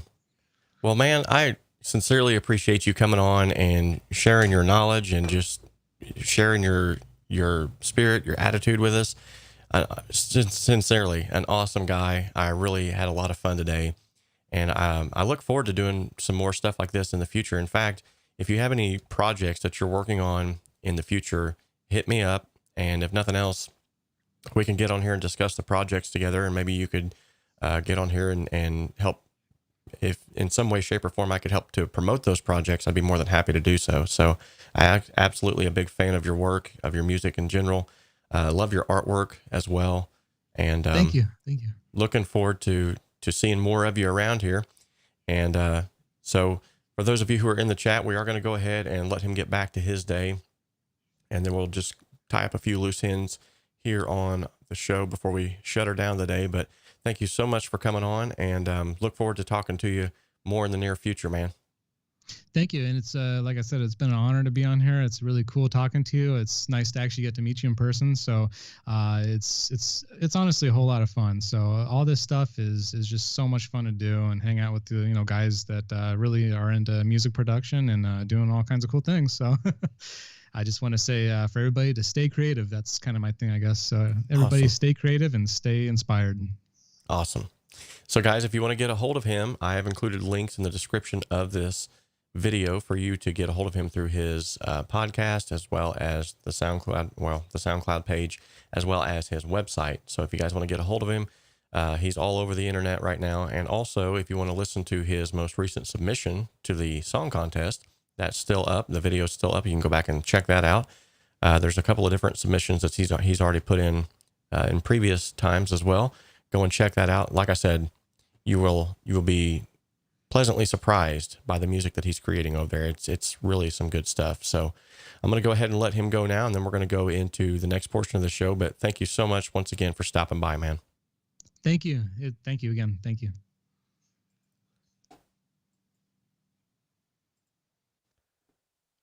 Okay, guys, wow,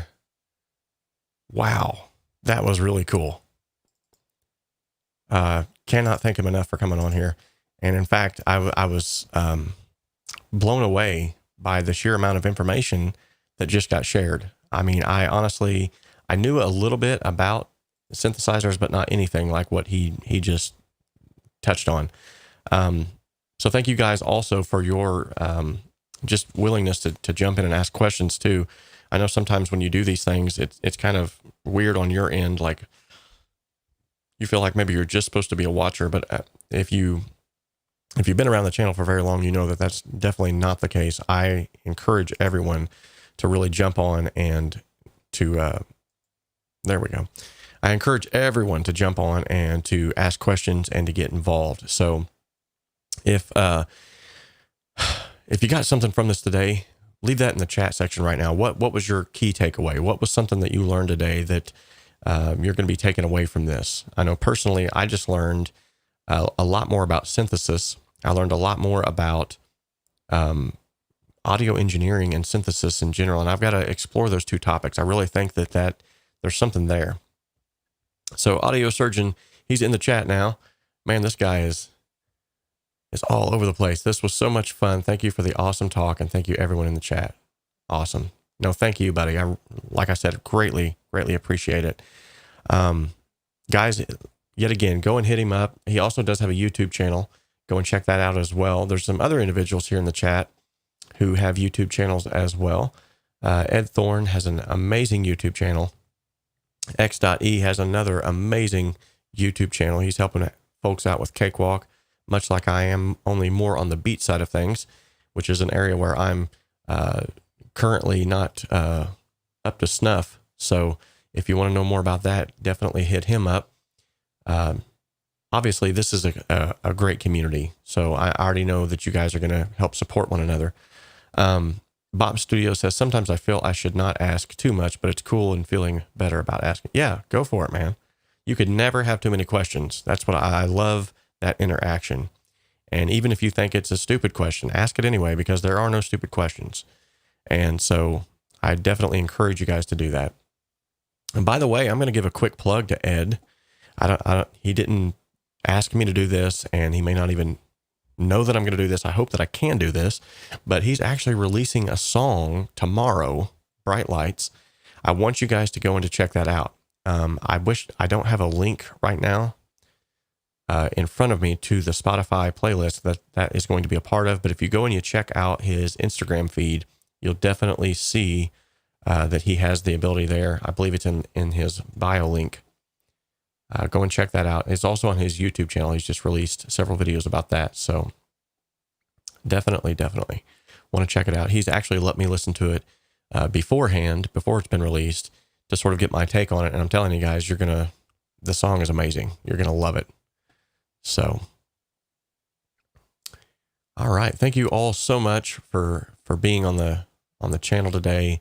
Thank you so much for just your goodness. It would not even be a normal show if I didn't do this. That's right. The lava is flowing. Look at that. Look at that beautiful lava. Actually, the lava is not flowing. It's in stasis. Hasn't had time to heat up, I guess. Good deal. All right. Good question, Keith. By the way, the ever observant Keith has noticed that I have a subscriber goal, and it's from 0 to 10,000 actually. And so there's going to be a huge party when I hit my 10,000 subscriber goal. Right now we're sitting at, actually this subscriber count is not being updated like it should be. We're actually farther ahead than that. Last I checked was 6,400 and something. So it's a little bit more than where we're at now. But at the same time, I do have a goal this year, and that's for the whole year. So hopefully I can meet that goal by the end of the year. I just would like to get to 10,000 subscribers. And so when we reach that point, when we get to that goal, we're going to have some giveaways. We're going to have some special guests on the show. We're also going to be doing some other stuff that I can't, as of right now, release. But one thing that I do want to let you guys know is that every one of you that has subscribed, every one of you that has commented, every one of you that has donated through the super chat features, I love each and every one of you. I thank each and every one of you so much. You do not know what it means, especially in the day and age in which we live, to have someone stop by your channel and like it enough to say, I'm going to subscribe, especially with the millions and millions of other channels that are out there. Ed Thorne says, I'll race you. Actually, I think you're probably going to catch up, if not surpass me here soon, which is fine. I'm totally fine with that. I love what you're doing over there. And you'll smash 10K by the end of the year. Here we go with that smash stuff. You know, that cracks me up, some of these younger people. And I guess I can say that now that I'm going to be getting older here in the next month. But these younger people who smash that like button, subscribe to my channel, smash that like button. And I'm thinking of all the people who are actually taking them to heart, and they're breaking their iPhones because they're like, what? Smash the, boom, smash the like button. All right, anyway, there's nobody really doing that, I'm sure. Maybe 2 people. Micah says, check out the Surge Free VST. Okay. That is oh yeah, that's the VSTi instrument that Micah was talking about.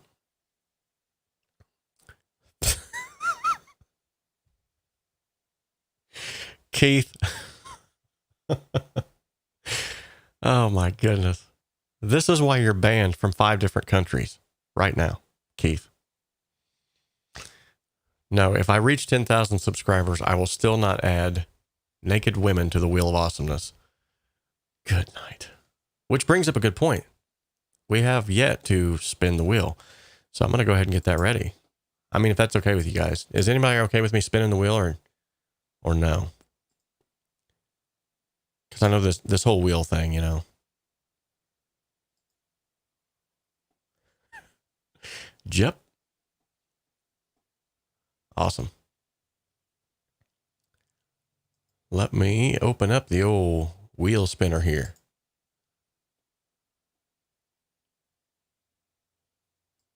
See, Keith is doing this on purpose. He's done this before where he will purposely unsubscribe just to make the number go down, and then he'll resubscribe. I'm on to you, buddy.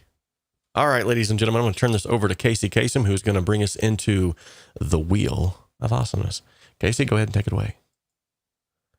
That's right, ladies and gentlemen. We're here with the Wheel of Awesomeness. Once again, to spin, my friend. Wherever the wheel lands, that's what we do. And by the way, Robert is a bloomin' idiot.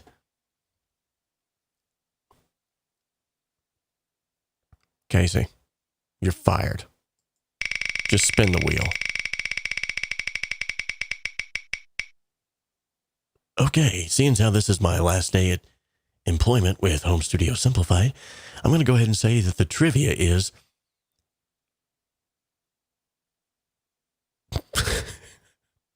I just lost it. Anyway, where was I? What year was Casey Kasem born? The trivia question for today, what year was Casey Kasem born? Please feel free to Google, because I know you are already.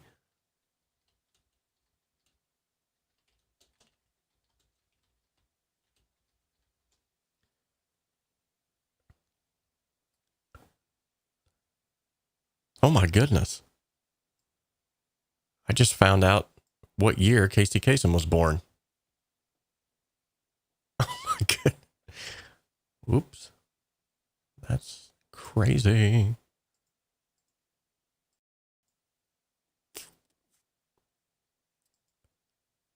Wow. So, ooh, good guess, Randall. Keith Lane says 1942. That's a good guess. Good guess indeed.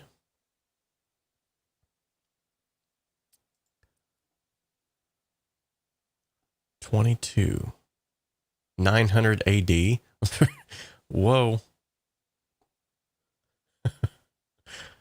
Yeah, I don't know what's up. Casey's been on a roll here lately, man. I think I'm seriously gonna have to consider firing the guy. I mean, the last stream he was talking about, yeah. He's gotta go. Same year as Keith Richards, he says. Oh man. I think he did do a voice in Scooby-Doo. Come to think of it.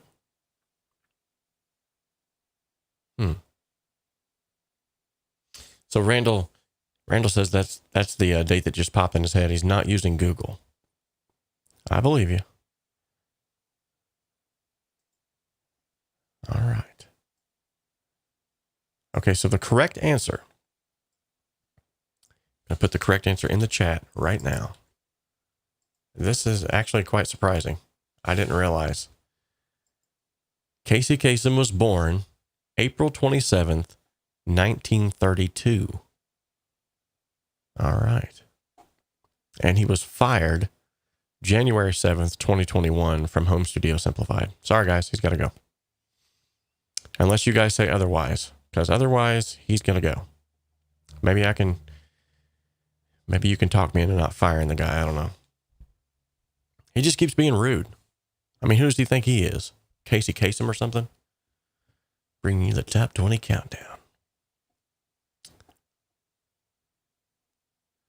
Nice. Micah says he wants to hear me play guitar. I haven't done that in a while. Maybe I will.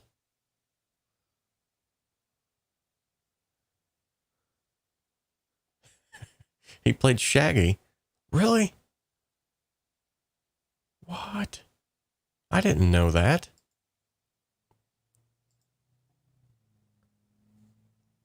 Huh. Bop Studio says lose him. He got no remorse for Casey.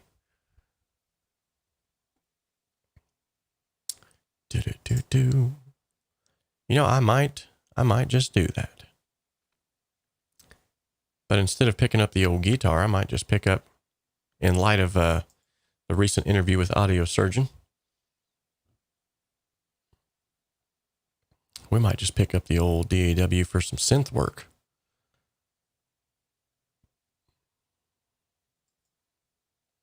And here we are. Which, by the way, ladies and gentlemen, if you did not know, there's now a new theme available in the HSS store. You can find that on the link that I provided. Where did I provide that link? I provided that link somewhere.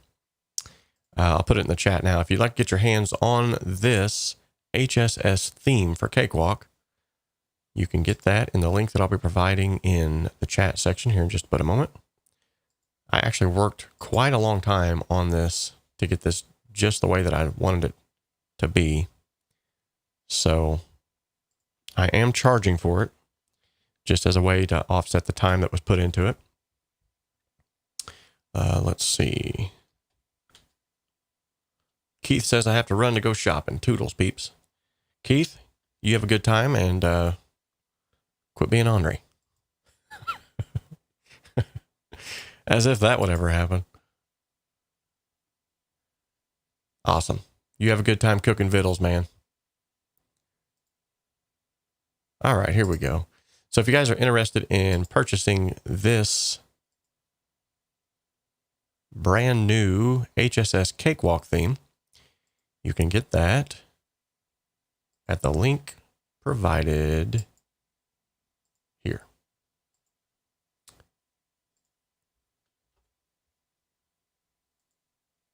If it'll actually paste. It's not pasting. There it goes. Okay, so that'll take you to the link. So what's new about this particular, obviously the color scheme is different. It's got the typical HSS blue color scheme. You know how I'm a big fan of blues and purples. So it's got some blue mixed in here. If you go to the console view, you'll see I've got some blue mixed up in there. Got that. With some matte gray, just to kind of something that's a little bit more pleasing to the eye. And then I made all of the dials white, so it's a little bit easier to see. Also, if you'll what you'll see here too, the faders. If I was to play something here, and you can't see it because my mug's in the way. Let me look up here. Yeah. So as you can see, the fader is actually totally different style here. It's real like up in your face. Love it. Everything has been completely customized, and even up here at the very top, you have the HSS slogan, Dream, Create, Achieve. Pretty cool. Here's the coolest part though. So if you go to the help section and you go to About Cakewalk, Boom. Theme provided by, and there's all my contact information. You still have your legal information that you need and your serial numbers provided there as well. Very cool. All right. So in light of what was spoken of today with AudiosErgeon's interview, I'm breaking out the old MIDI keyboard. We're going to do a little...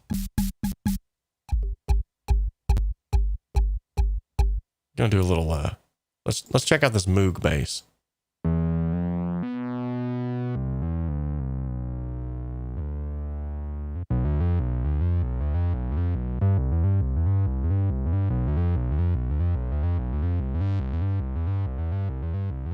Very cool.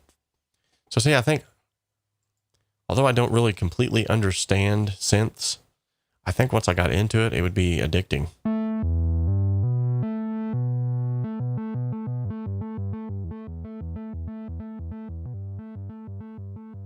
Very cool. What's this 303 bass sound like?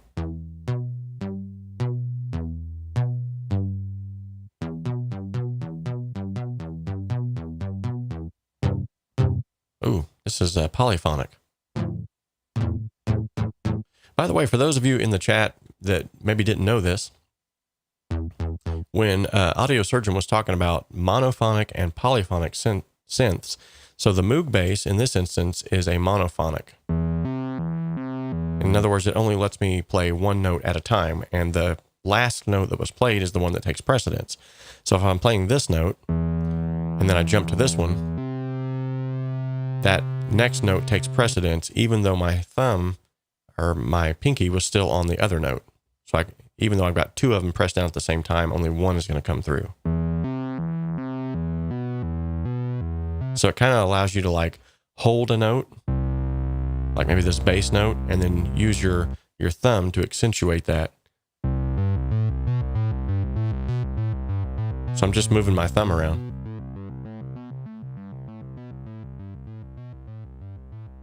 Very cool. Yeah, I think I could get into this stuff.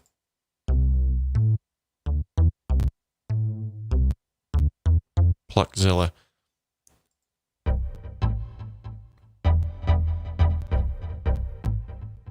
Nice.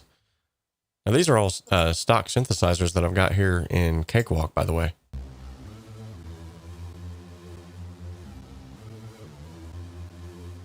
Let me see if I've got a expression wheel.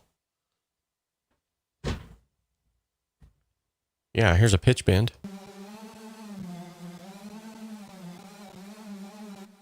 And then I've got modulation.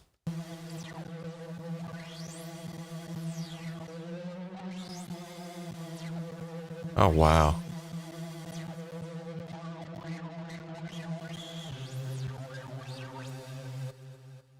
Man alive, I could see how that would get.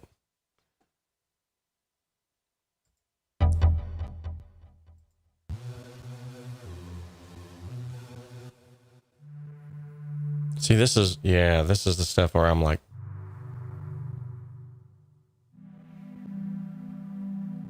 oh yeah. See, I love the ambient type stuff.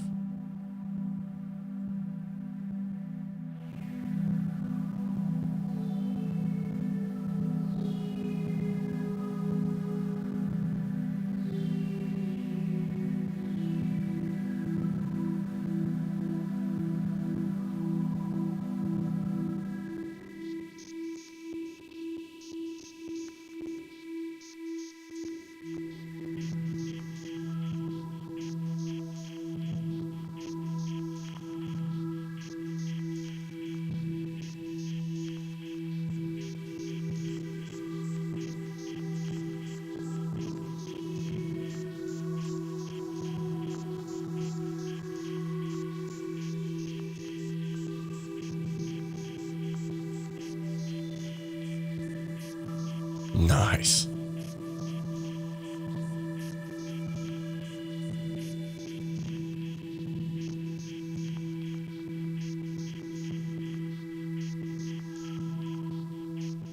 Man alive. Okay. Yeah, I could definitely play around with that for a while. In fact, let's go in here And I like that so much. I think I'm gonna roll with that.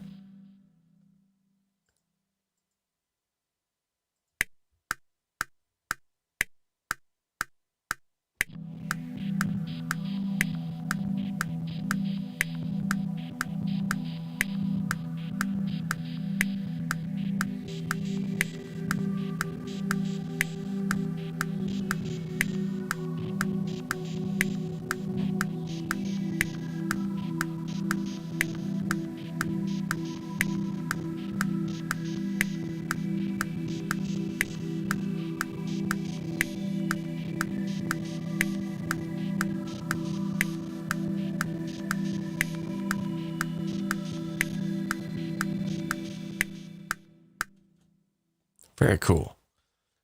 Not a big fan of the metronome, but I can kind of see where AudiosErgeon was talking about, where sometimes it feels as if the metronome was getting in the way of the synth. And I think part of that was probably just in part due to the latency. But I think the other part of that was like the synth is wanting to do something different from what like it's not locked into a grid is what I kind of feel like. Maybe that's what he was talking about earlier.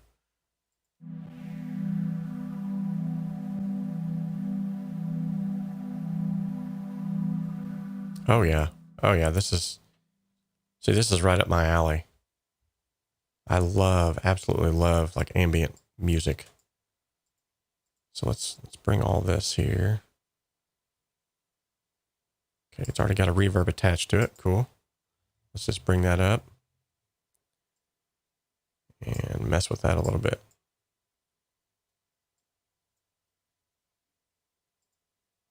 Okay.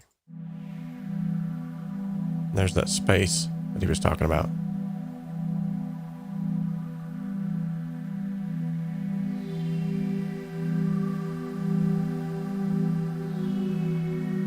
Oh yeah.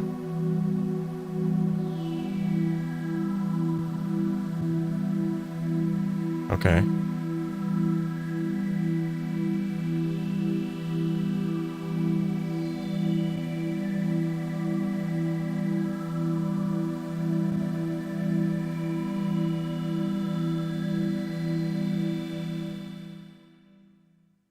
Okay, like I don't know how that will loop or if it will loop, but I'm going to try to make it loop.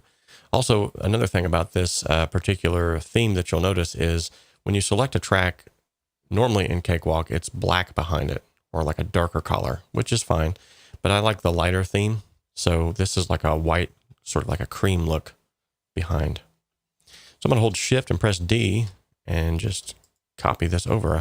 Or Control D, sorry. I'll just copy that out a crazy amount of times. Okay, and then we'll highlight it all, hold Shift, press L to loop it. And then this is opening up. Mark says, welcome to the synth side. Okay, this is opening up other options now. Hold on.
Getting a little cramped here. All right, so this is opening up like a whole new. Let's see here. Let's see if it'll even respond. Preferences.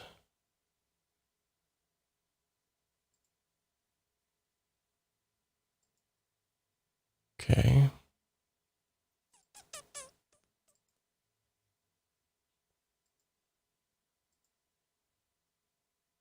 It actually showed up. I can't believe it.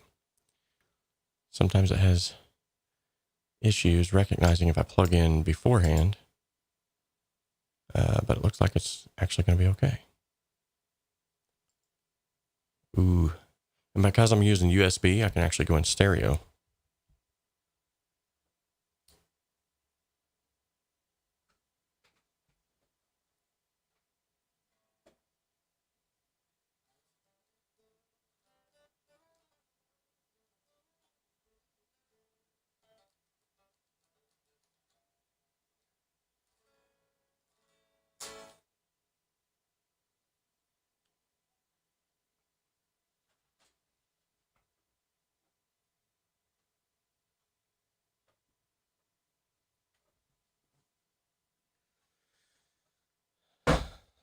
All right, now I just got to figure out how I can get this to be heard.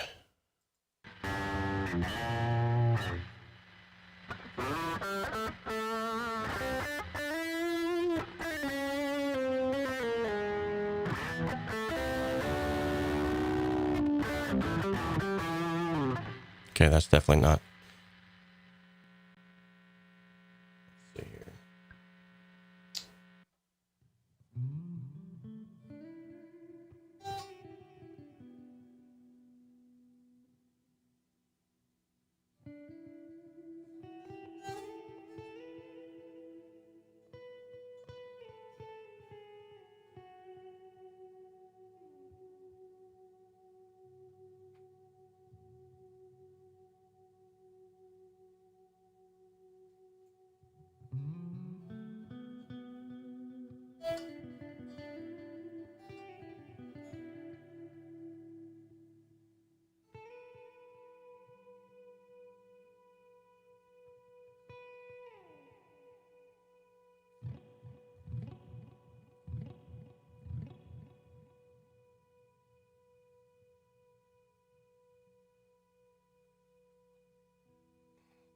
All right, so I think I need to set this up just a little bit differently in order to be able to hear this without latency. So 1 second.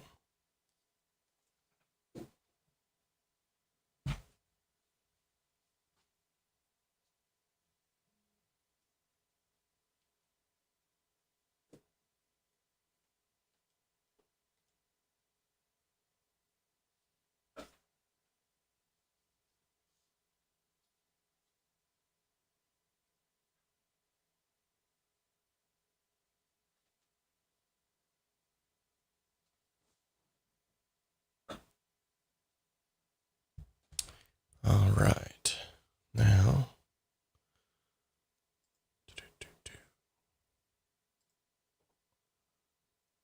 come in here and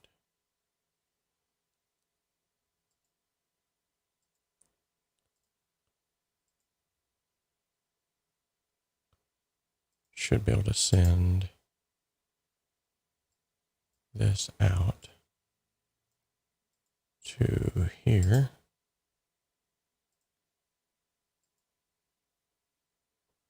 Which allows me to hear that, but does not allow you to hear it anymore.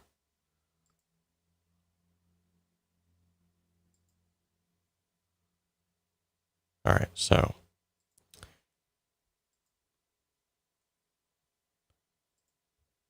what I will do then is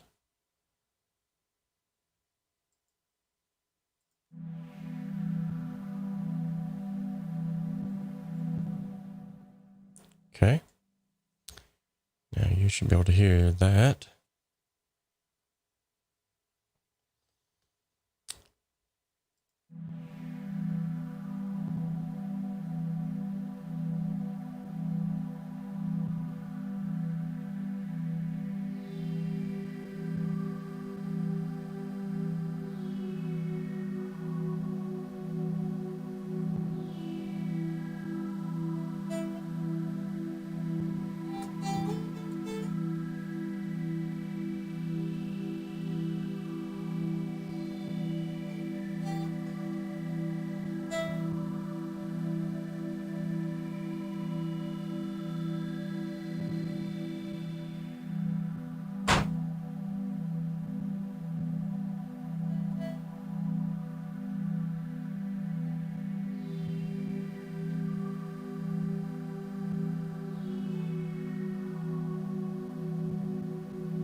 I like.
Okay, well, I could sit there and do that all day long, but evidently that would not be beneficial. I see. Hey, we got a first timer. I see is in the chat. It looks like he retracted his question, but he was asking if you can actually overlay. I think it was about vocal comps. Yes, you can do that. Good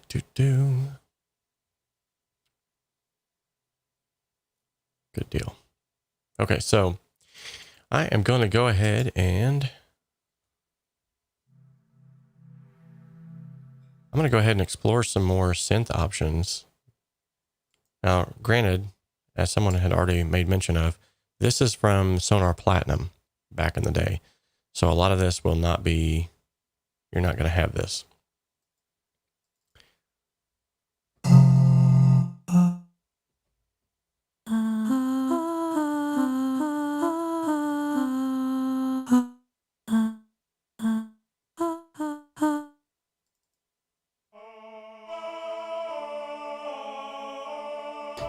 Ooh, that sounds kind of cool.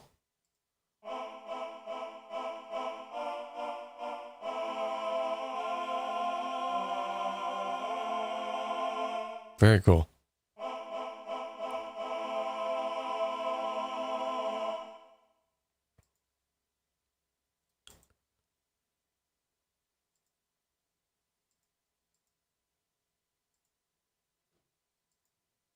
Okay, so we can delete that one. Go back out to here.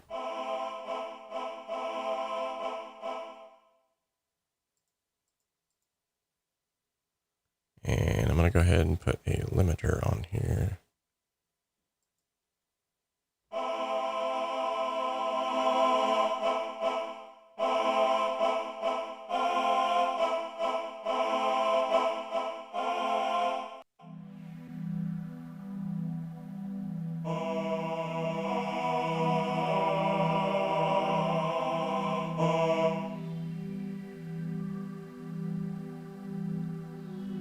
Yeah, that could be kind of cool.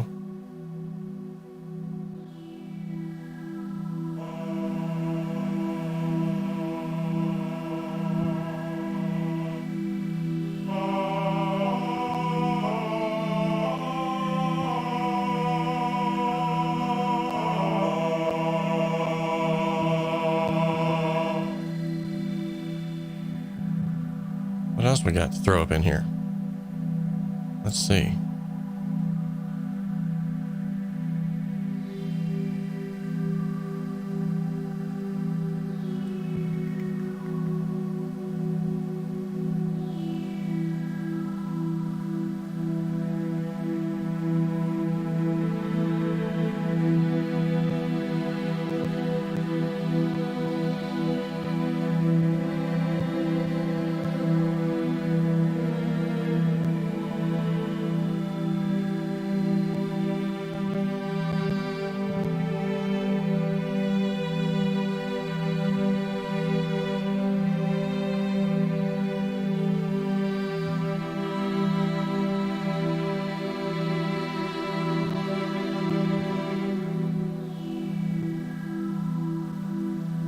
Nice. I like that.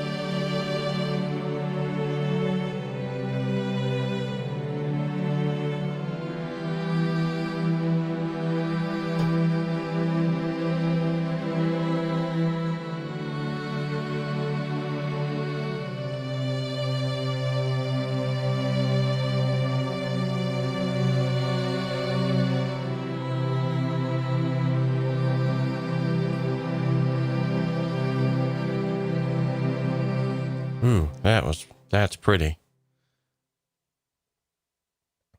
That's pretty. Here's a cool thing with MIDI. I'm going to go ahead and mute that. And I'm going to use some step recording. What do you think about that? I'm going to go with whole note. Okay. I'm going to say...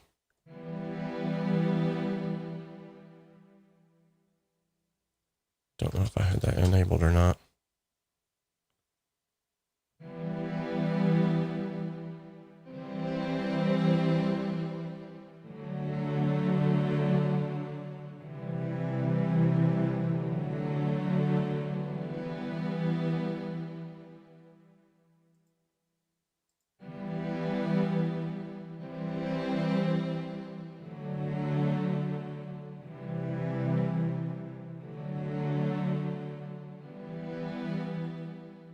Okay, let's change some step recording settings here. Take the note value up to 100%. We'll just say follow step size. Let's see.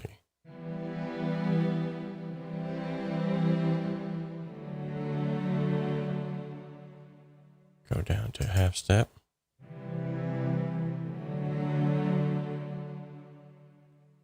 That should be it. Come up here.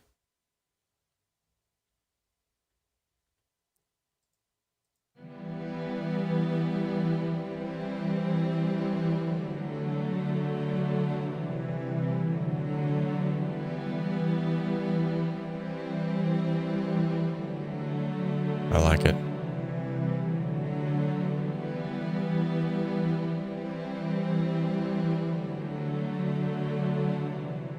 Okay, however, I think I want to change. By the way, this step record feature is stinking awesome. And I wouldn't even have known about it had it not been for our good friend, Mark George, who suggested that I do a tutorial on this.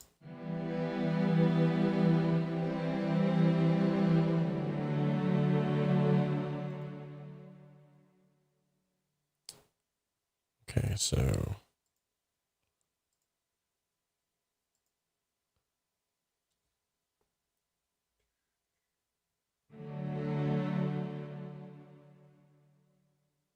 okay, and then I want this to go full step maybe.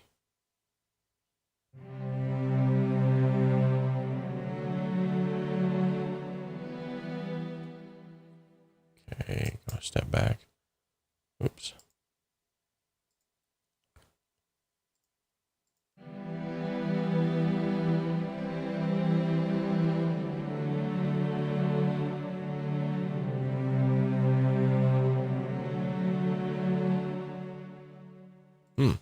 Okay. So still not quite what I was looking for, but I'm going to mess around with this a little more, and I think I'm going to... So, let's see.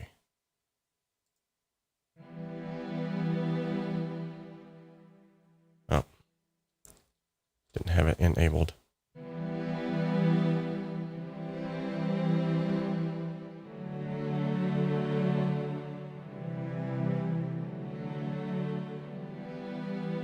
Okay.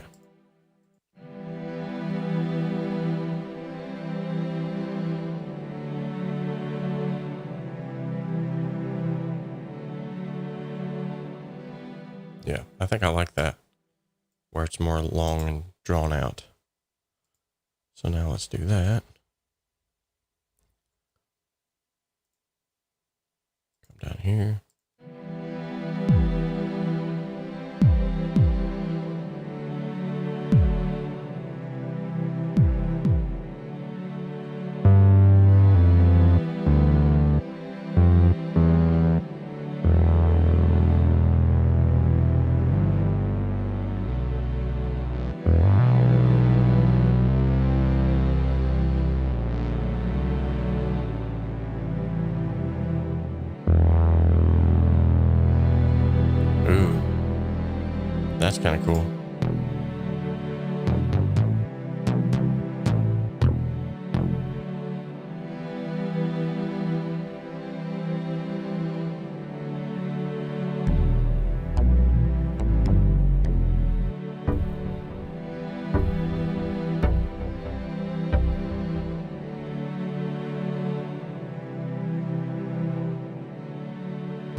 Okay, so now that I've got the MIDI information from this, I can simply copy it,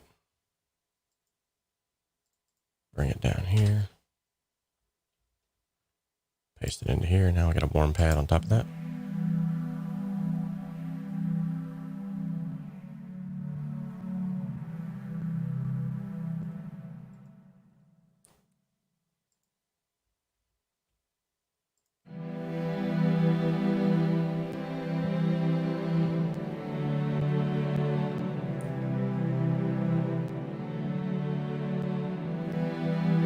It was the year 2020. Civil unrest was at an all-time high. 2021 was on the horizon. It's now 2021. Rambo. I don't know what I'm doing, guys.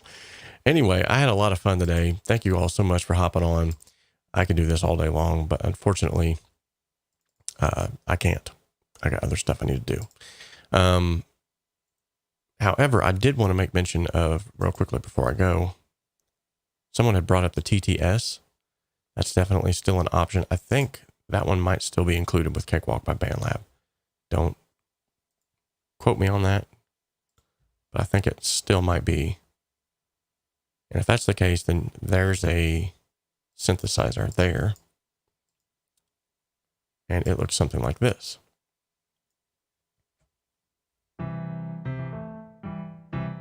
There's all kinds of sounds you can get in here. Piano.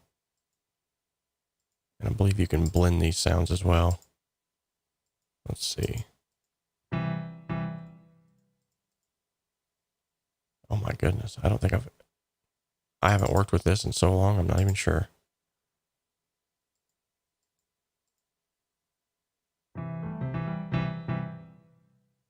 Yeah, look, here's a panic button. Boom. Nothing happened. Oh, that's pretty cool. Got some built-in effects there.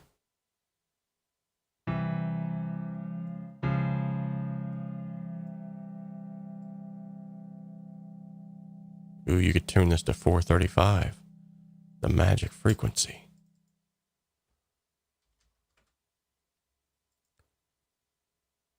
Oh, there we go. Interesting. So where's I thought there was different effects here though. Man alive, you can tell I've not messed with this ever.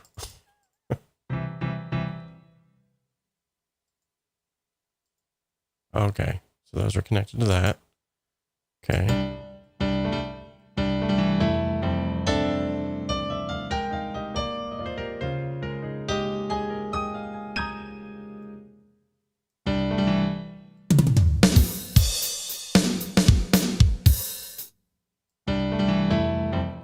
Wow.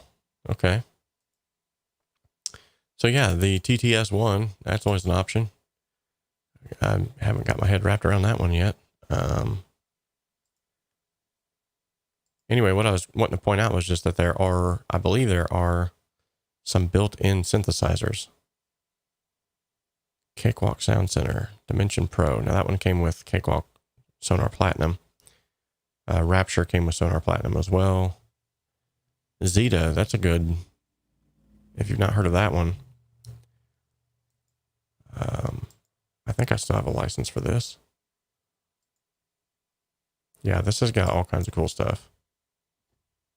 Let's see. Gotta pull up a preset first.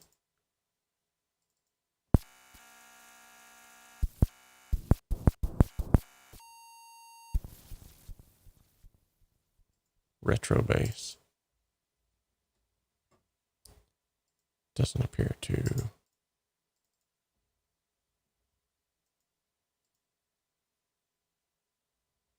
It doesn't sound like it's working like it should be.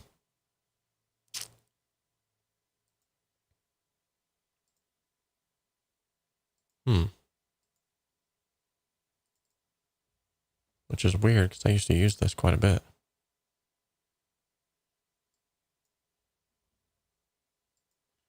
just need some information here.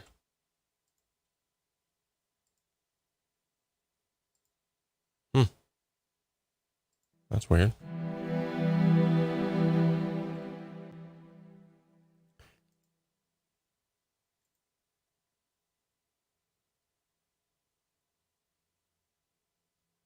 Dimension Pro's got some cool stuff. I know that.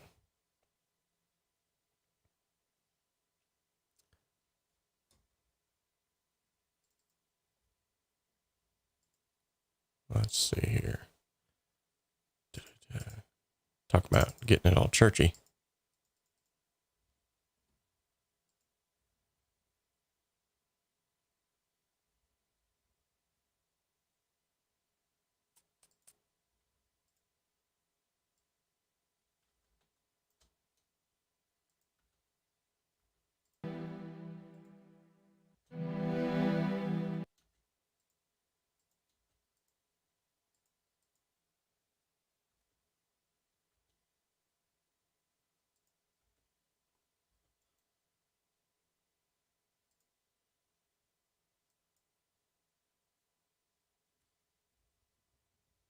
Well, that's just weird.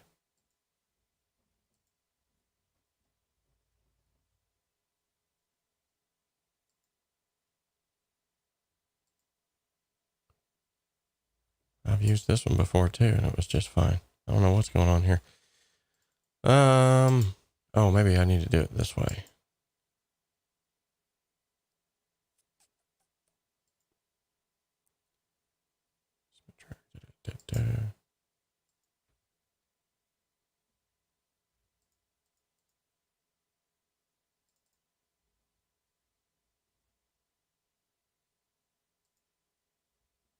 No, I didn't do it either. Weird.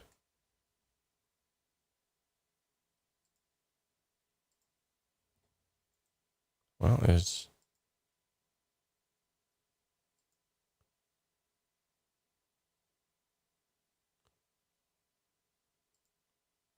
Can't go wrong with the old expand. Now, what's crazy is I've used several of these. There we go.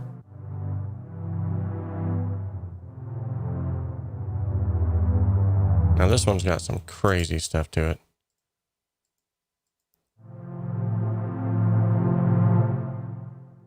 So you got 4 different layers here you can add on.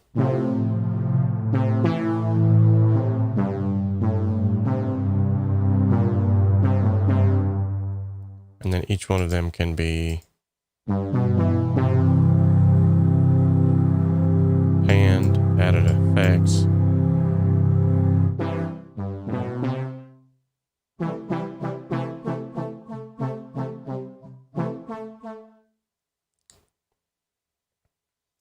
Yeah, I am definitely not a composer of sorts. Definitely like messing around though.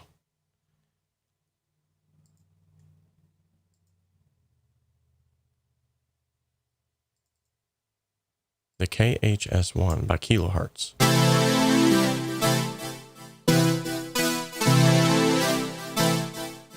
Now, this thing's got some cool stuff here.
Wow.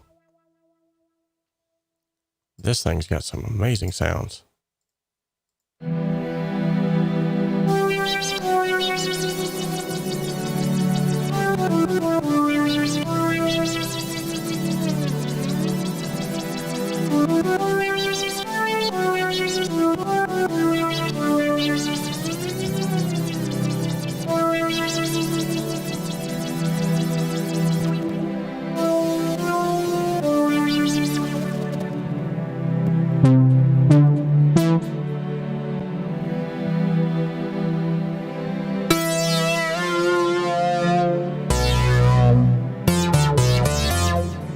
Whoa.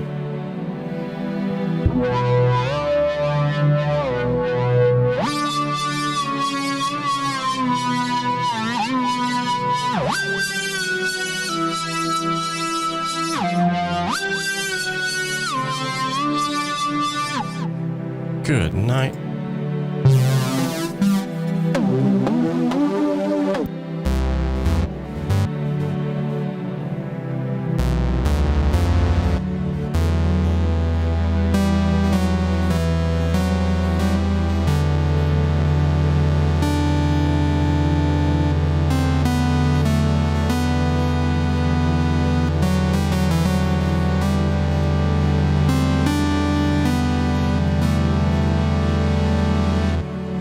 Good night.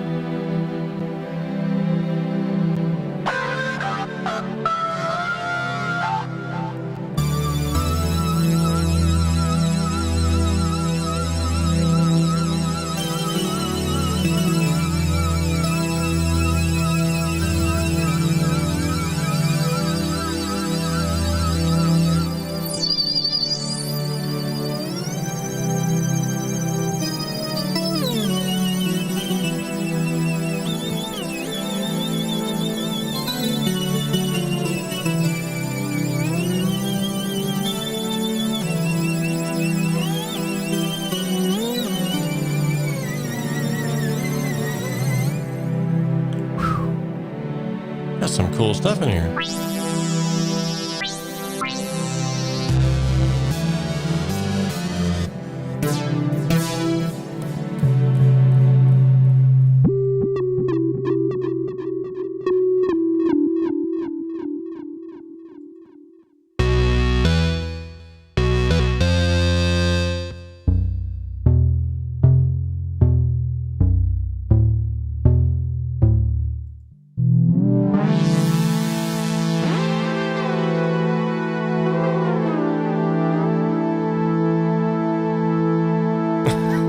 All right, guys, I keep saying I'm going to go, and then I'm like, I'm hooked on this. Man, AudiosErgeon, thank you so much for, I've been meaning to get into this stuff anyway with the recent submissions that have been submitted by Keith and Mark, and then your submissions. All of these have got me just wanting to go delve into this. And then now I find plugins that I had forgot that I even had. This one here was by a company that they wanted me to review. They gave me all of their plugins to review, which I did, and totally forgot about this one.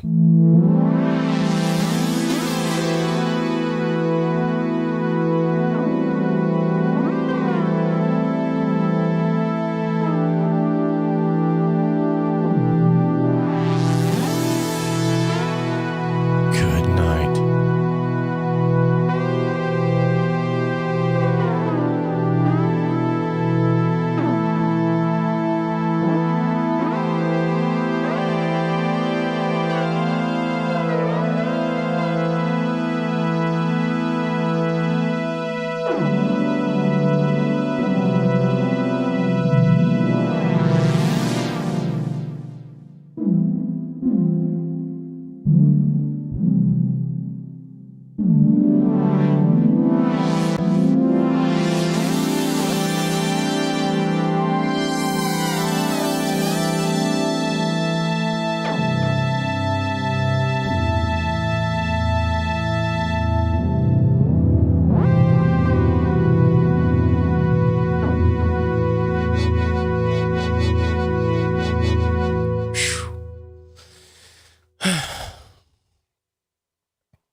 have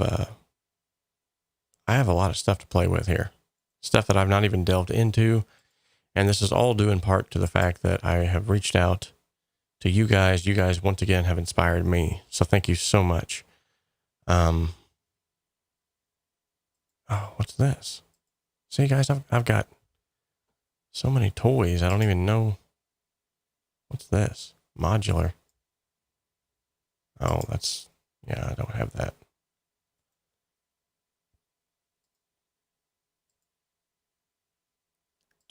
I know Dimension Pro has got tons of stuff when it's working right, but for whatever reason, it's not working right.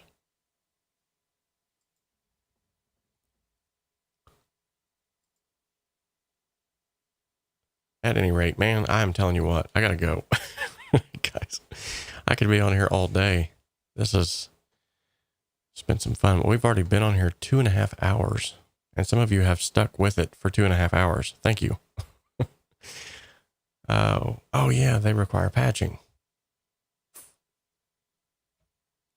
Maybe that's what it is. I believe you're right. Let me see. So let me close that.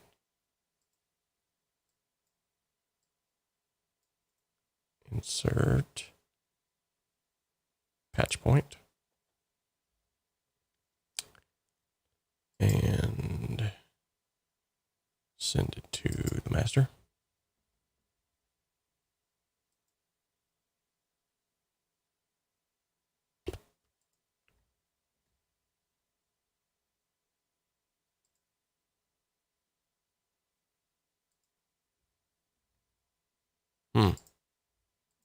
See, I remember using it.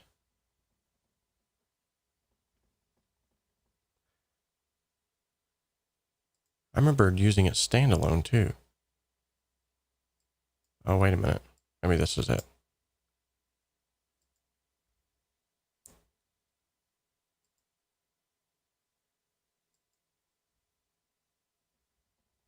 Oh, this looks cool, but I can't use it.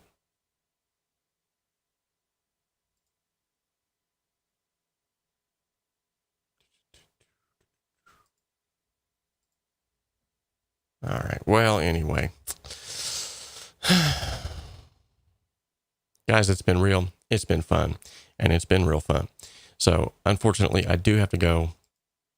One thing that I want to make mention of, though, before I leave is make sure that you stick around the channel for the next few days. I'm going to be drawing for the giveaway, which ends, I believe, in the next few days, if I'm not mistaken. When does that end? I'll find out right now. So yeah, we had the Christmas giveaway that extended into the new year, and it ends in one day. So if you did not know already, there is a Christmas giveaway that's going on, and you can go and check it out still.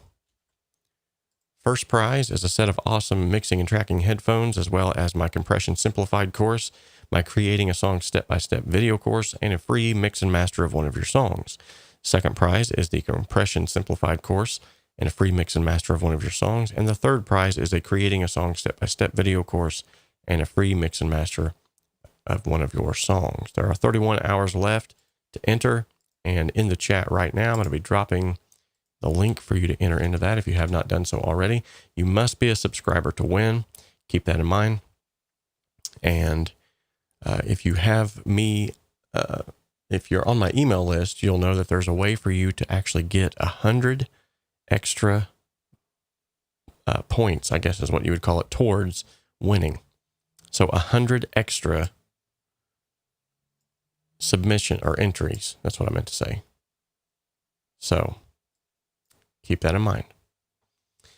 If you're not on my email list, then you don't know that. It's easy to get on my email list. All you got to do is simply download one of the freebies that I have in the description of the video, or you can just simply sign up through one of the other avenues. So until next time, guys, keep it real. Love each and every one of you. One more time, let's look at the lava. Oh yeah, it's flowing now. Well, kind of. It's a slow flow. Yeah, it's a slow flow. Guys, thank you so much for being here today and for sharing your Thursday with me. Until next time, I will see you all later. Love each and every one of you. Bye.